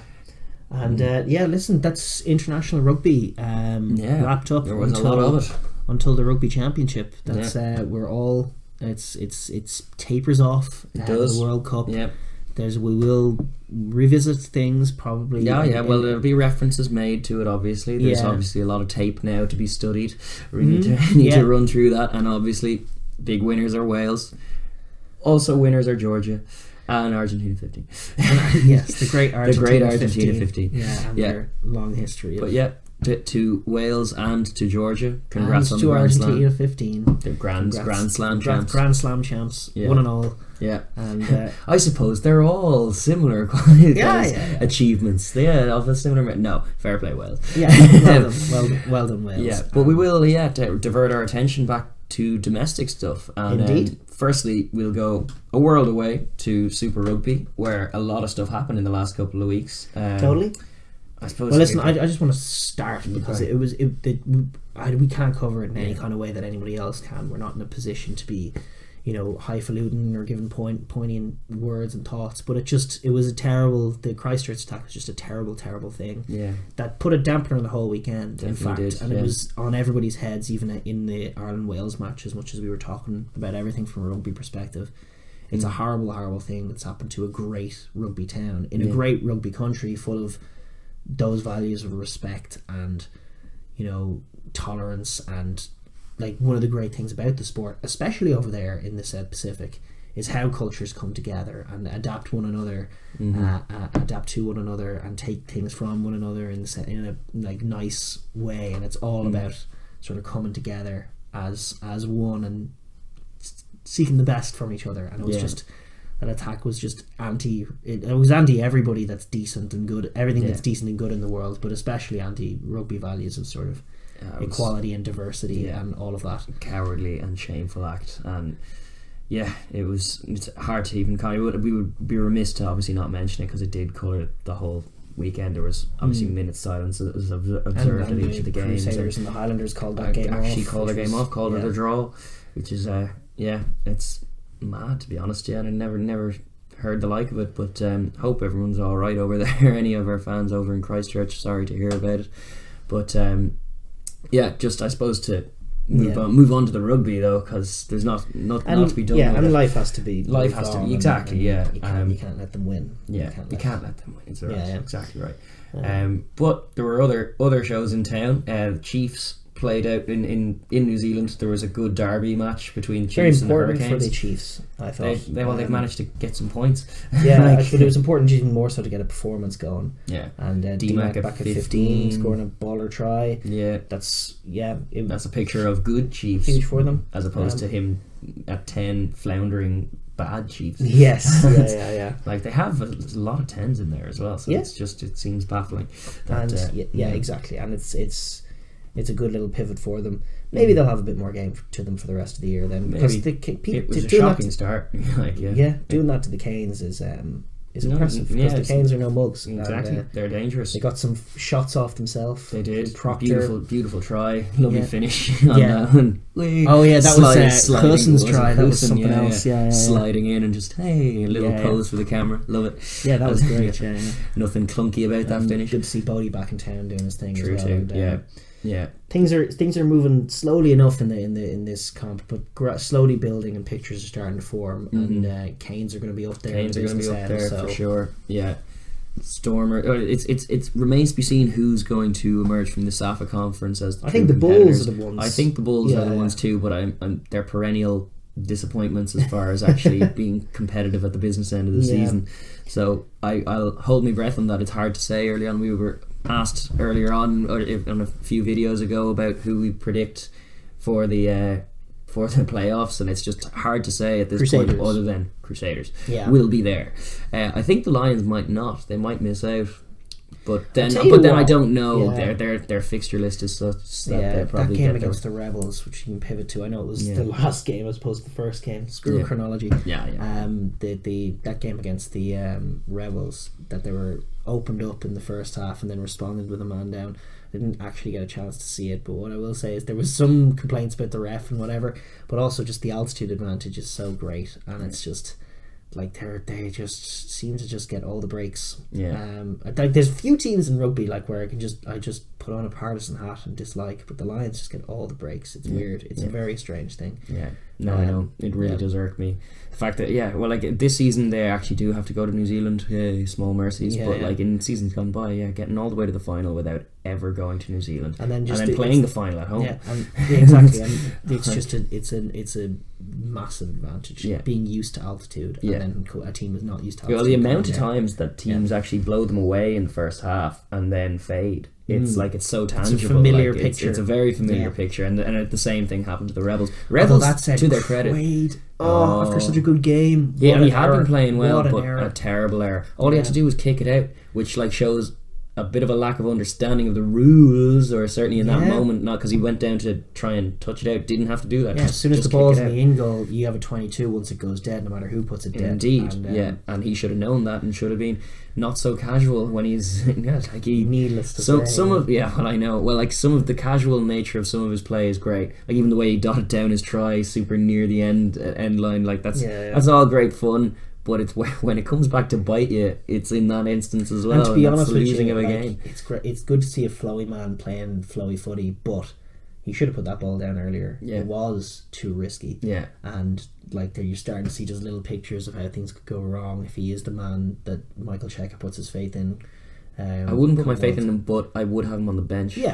That's what I would do. Even for the Rebels going forward as well. Bring that call back. He's there, fuck it. But if you can go to the World Cup and it's all going wrong with Foley, chuck a Quaid in. For sure. There's merit in that for sure. And listen, it was a victory for the Lions anyway in the end. The Stormers did the Jags convincingly.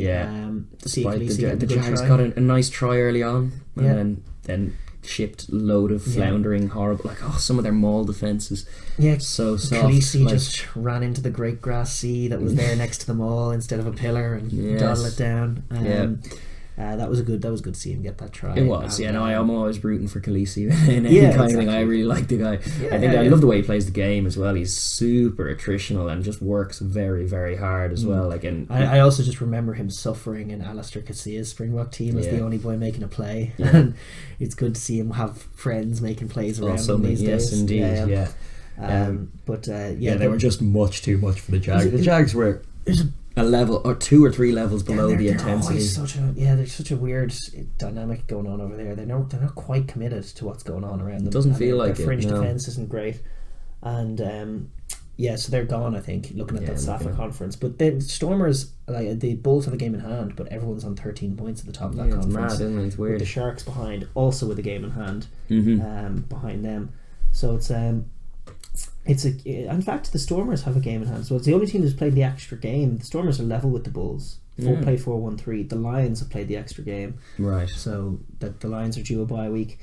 But it was a disappointing one from the Jaguares, who are now out, but good for the Stormers. And there's a lot of competitiveness going on in that South African conference, and I'm looking forward to them playing the Kiwis. Obviously, the other sort of couple of games to round up the weekend, Brumbies did Waratahs in a game that was on. It was also on. Some floundersome play. What is the Aussie conference like for some ridiculous thing? That first try, the Hooper try. Yeah. What is going on? First of all, a terrible kick was the first thing that happened, rebounding off the post. But then it bounces. He claims the ball, which is like good hunger. Michael Hooper gets the ball. Yeah, gets the ball. Can't fault any of that. But then 3 men converge on him and let him go. Yeah. No tackles made. 3 men on him. No tackle made. Yeah, it was almost like they thought he was on the ground. And you see a bit of that these days, where a guy gets to the deck and the ref calls release and then he gets up again. But that wasn't even that. I don't know what they thought was happening, but he just gathered it and scored. Yeah, some good hustle, really Michael Hooper plays. But then, like, some of the Brumbies tries, this is simple balls that were like, we were complaining all through the Six Nations about Ireland not showing more versatility than the playing off 9 kind of buzz, because it was just being telegraphed and stopped. But like, there was no line speed. All they did for one of the tries was hit 3 short balls off 9, and then on the third one he was over the line, and it's just like, where's the line speed? There's no press. The other 2 were mauls as well, and very Brumbies. Waratahs scored another try with a nice little Israel Folau play out the back door. Important to note though that they ended up on 13 points, and there was a lot of missed kicking going on from Mr. Bernard Foley, who were leading on at 10. Are we? Seems so. Yeah, it's questionable.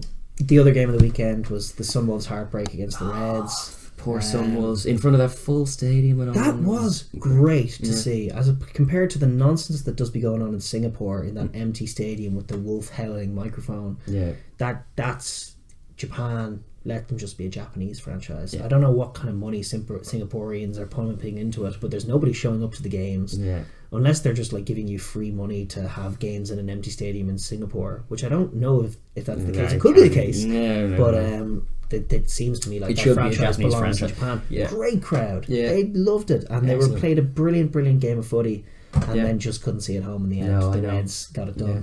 The crowd, like I love about Japanese crowds is they're super attentive to the game, like similar to actually Irish crowds, something we give credit for, where it's like when something happens, it doesn't have to be a score or anything, it's just a little moment and you hear like ooh from the crowd. Like there was that line out play that like nearly went wrong, but then they gathered and there was just like it's actually like when negative play is actually like a loud scream from them. It's like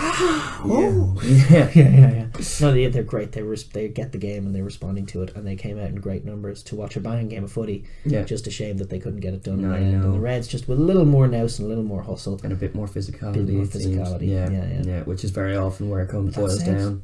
Tony Brown is doing a good job with that Sunwolves team. They're playing good footy. Dan Pryor in there is helping a lot. They've linking up really nicely with one another in the wide channels and looking for tries all day. And Brad Thorne, on the other hand, like whether it'll be enough this year or not remains to be seen, but he's definitely implemented some changes, because they're a new team entirely, and possibly for the better, probably for the better. I don't know. It's tough to say. It's definitely prettier and to watch some of the Quaid stuff, but I don't know. I think it's for the worse. I think they're going to finish bottom of the Aussie conference. Yeah, I think they're other than maybe the Sunwolves. I think they're going to lose to those other Australian teams, because their defence in amidst it all isn't great. For all of their physicality, their defence isn't great, and they're just going to ship tries and not be able to respond with enough tries.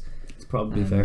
Will remain to be seen. But like one thing is that he's definitely been successful in implementing this change so far. Because the style of play is completely new, the identity of the team is completely new, and they do seem to buy into it. They do. The team that he has. Exactly. They seem to be playing for him. So we'll see. See. You're suspecting that it won't, like, because the Rebels, to their credit as well, are showing a lot. They just got a lot of Aussie boys in there now. They do. You got your Quaid and your Genia and your Maddox and your Reece Hodge, and you got Higginbotham even. No, Higginbotham was with the... Is he with the Rebels still? Who did he make that class play on where he held him up over the line?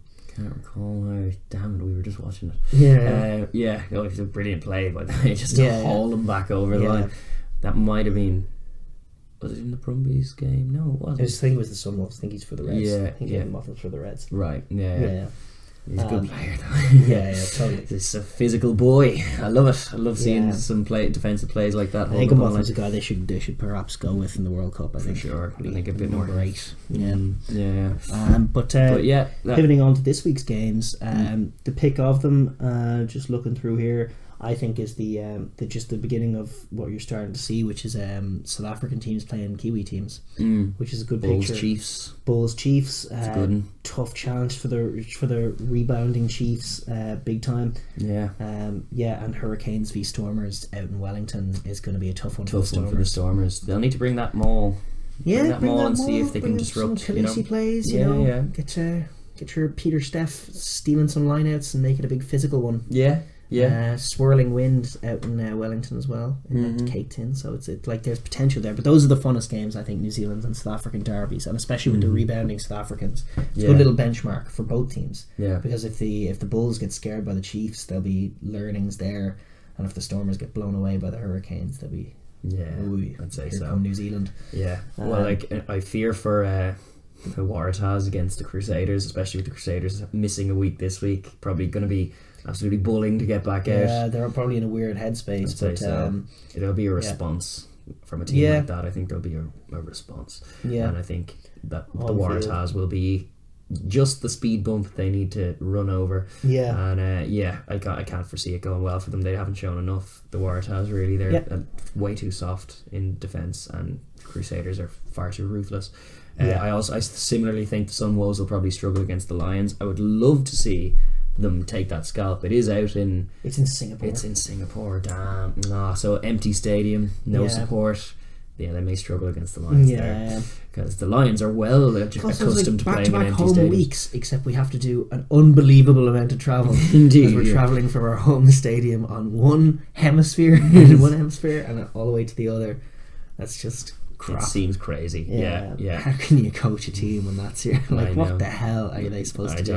I don't know. Feel bad for them though. Yeah. But what else is going on? The Blues are playing the Highlanders in the Kiwi derby, consequential derby for both of those teams. They could both use a win. Yeah. Landers are looking to stake a claim as the other team in New Zealand besides the Hurricanes and the Satyrs. Blues are just looking to get on the board.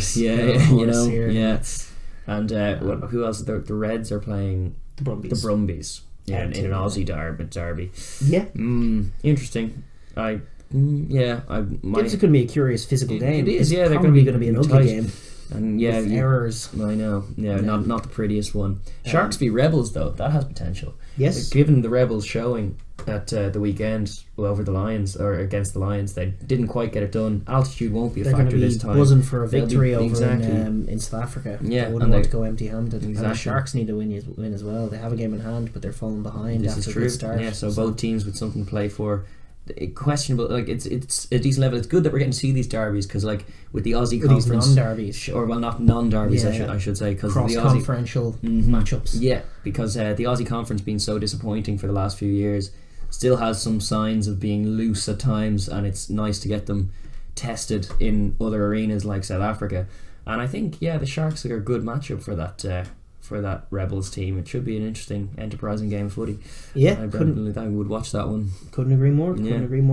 And finally, we're just going to pivot to a little segment on our domestic rugby. Yeah, we'll briefly go through it. Not much. Well, stuff did happen, obviously, all throughout the Six Nations that we were kind of putting on the back burner. Well, we'll take a little look at how things stand, and then just give you sort of the games to watch that I think are this weekend. Yeah. And so we've got the Tuck Tours to start with, and the story there is that Toulouse, in the interim of what's been going on, owning it. Yeah, pulling away. They've got it. The wonders of the academies. Yeah, it's an amazing thing. The Cheslins. Cheslin looked phenomenal at the weekend. He's absolutely making play after play against Lyon. Yeah. And they destroyed them. La Rochelle slipped up actually in the interim. He slipped up at the weekend against Agen as well, and they're actually fallen out of the top six. Wow. With Racing just leaning in ahead of them on points difference. And Castor manoeuvring their way up the table again as ever. They're hilarious. Castor, the funniest team. It's Toulouse and Clermont have pretty much cemented 1 and 2, and then there's a bit of a scrap going on. But there's a bit of a gap between the top 7 and everybody else, and it's probably safe to assume that Stade, Montpellier, Toulon. I've left it a little too late. Some Challenge Cup teams next year. They deserve it. Montpellier particularly. Certainly, Montpellier and Toulon, Toulon both deserve everything they get. And in fact, we could do with Poe coming up and snaking ahead of Toulon for all that's good and just in the world and getting themselves into the Challenge Cup. Leave Toulon at home. It'd be nice. Is that not true? Is that true that the bottom two don't get into the Challenge Cup? I thought everybody was in the Challenge Cup. Yeah, I thought everybody in it was in the Challenge Cup. Maybe they are. Perpignan were in it, sure, and they just got promoted last year. Yeah, no, that's true. Okay, well then, there's nothing to do. No, there's nothing to play for outside of the top. Yeah, because Perpignan have already signed, sealed, and delivered the bottom spot. Yes, registering a total of 8 points. Yeah, from their 19 games, which is that's no good. Thoroughly really. Poor. Yes. Yeah. So the top tours is moving on. Toulouse are the big story. Toulouse are the big story of the year from French rugby point of view, and it's improved the national side already, as well as helping them in the way we illustrated by taking Finn out when they had to place a dangerous Scotland team. And Toulouse seem absolute resurgent force, and I would thoroughly back them all again, despite being away from home, to get the job done in the U Arena, not least because I watched that game a few weeks ago and they hammered them. The Premiership Rugby has obviously took a week off. They had the Anglo-Welsh without the Welsh Cup final in the week. And Northampton won it. No, it's a trophy. It's Hooray, a trophy. Northampton. It is a bit of a whoop-de-doo, though. It is a bit of a whoop-de-doo. I don't know why they play it. Like the Anglo-Welsh was its own thing, but it's like it's an attempted response to the FA Cup that ends up just being pointless. Why do we care about this? Let's put out our B team. Yeah. And it's like they're so many of the complaints are about game time. Yeah, and it's just why are you adding this daft competition in the midst of it all that the Welsh have already pulled out of? It's just I don't know. Mad. Yeah. I don't know. But congrats Northampton. They got the job done against Sarries A or whatever. Yep. And in the league itself, there's a few big gaps. I mean, even within the top four have pulled away as Exeter, Saracens, Harlequins and Gloucester. And there's a gap between 1 and 2. There's a gap between 2 and 3, and then obviously 4 and 5 as well.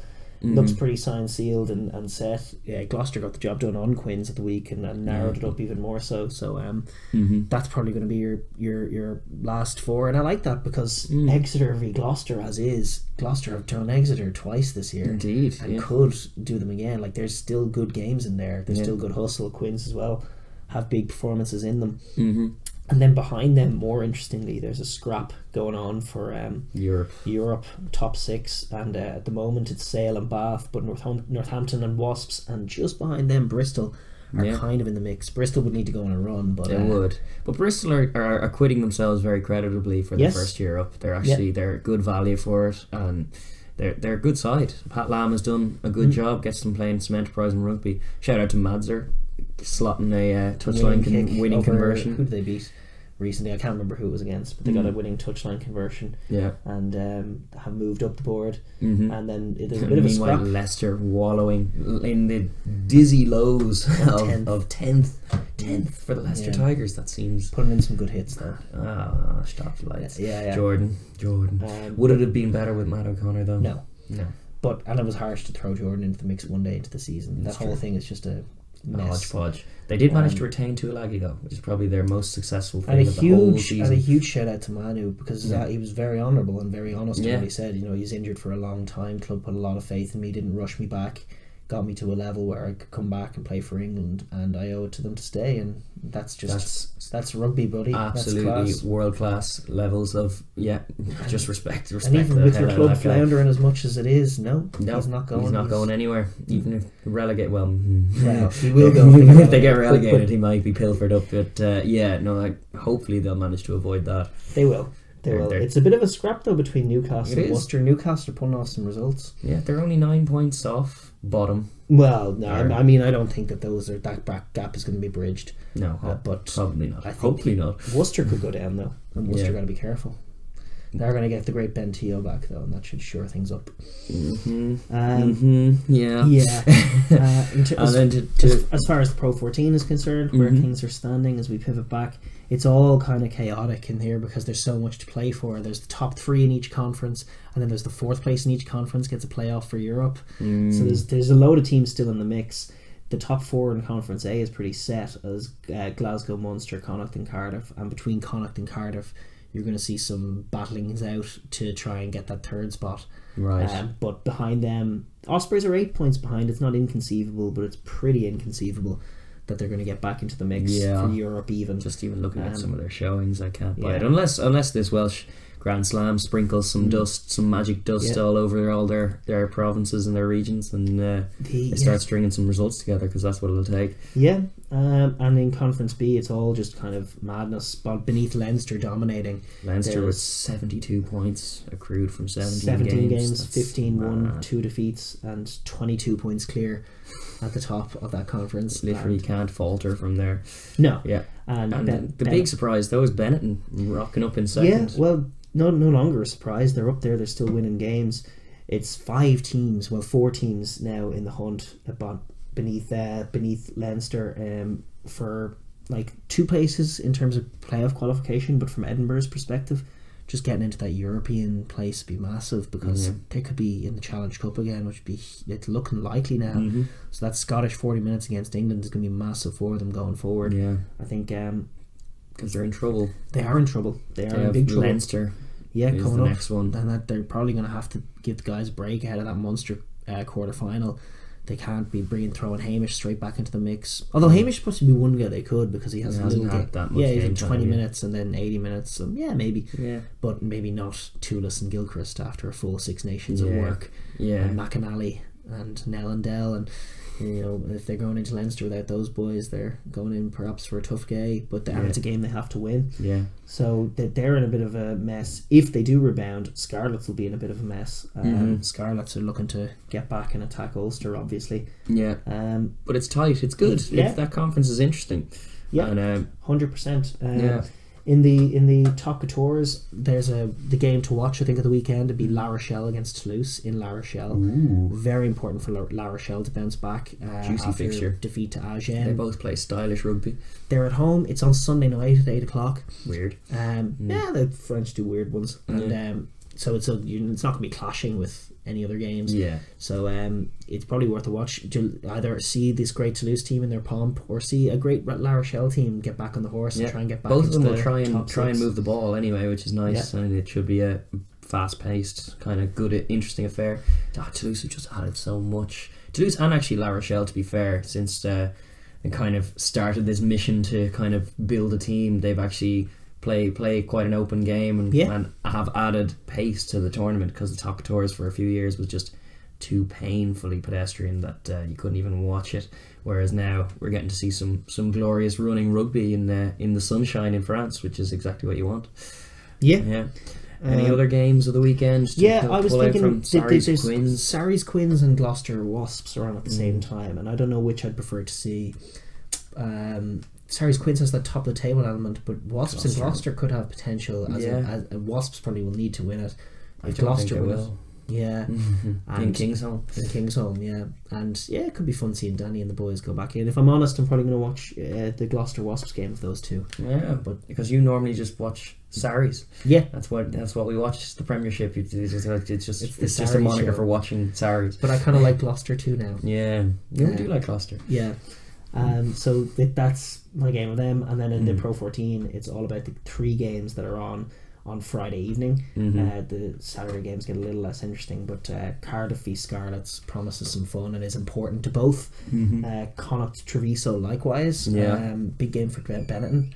Big game for Connacht. Vital for Connacht both. and Cardiff playing simultaneously. They're on equal points in the last qualifying place for the playoffs in their conference. So that's massive. And then Edinburgh Leinster, which we've already touched on, is an important one for Edinburgh, more so than Leinster. Leinster are kind of riding high and can take their foot well and truly off the gas and just kind of time their way into their quarter final. But Edinburgh need to do a bit more plate spinning than that. They need to kind of balance getting the result that they desperately need with getting some rest on for the boys, who are basically on Scotland duty the whole tournament. And then on Saturday, Glasgow Cheetahs also promises some fun rugby. That's a good one. Attacking, some attacking less stuff. Consequential, but a lot of fun.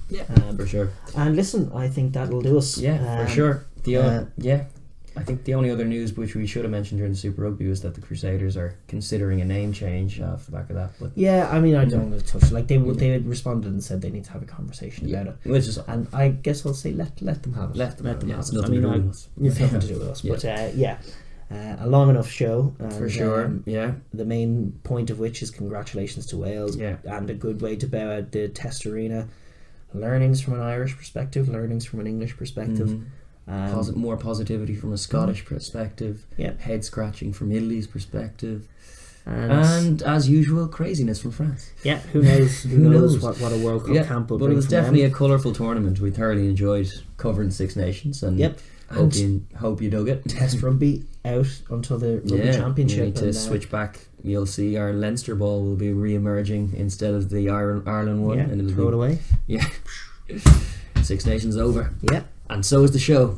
See you. See you, folks. Bye. Bye.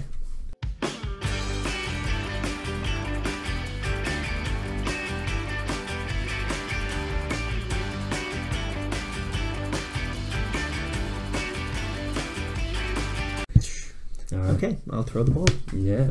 At the camera. Oh! He doesn't even get a shot! Boom! Love it.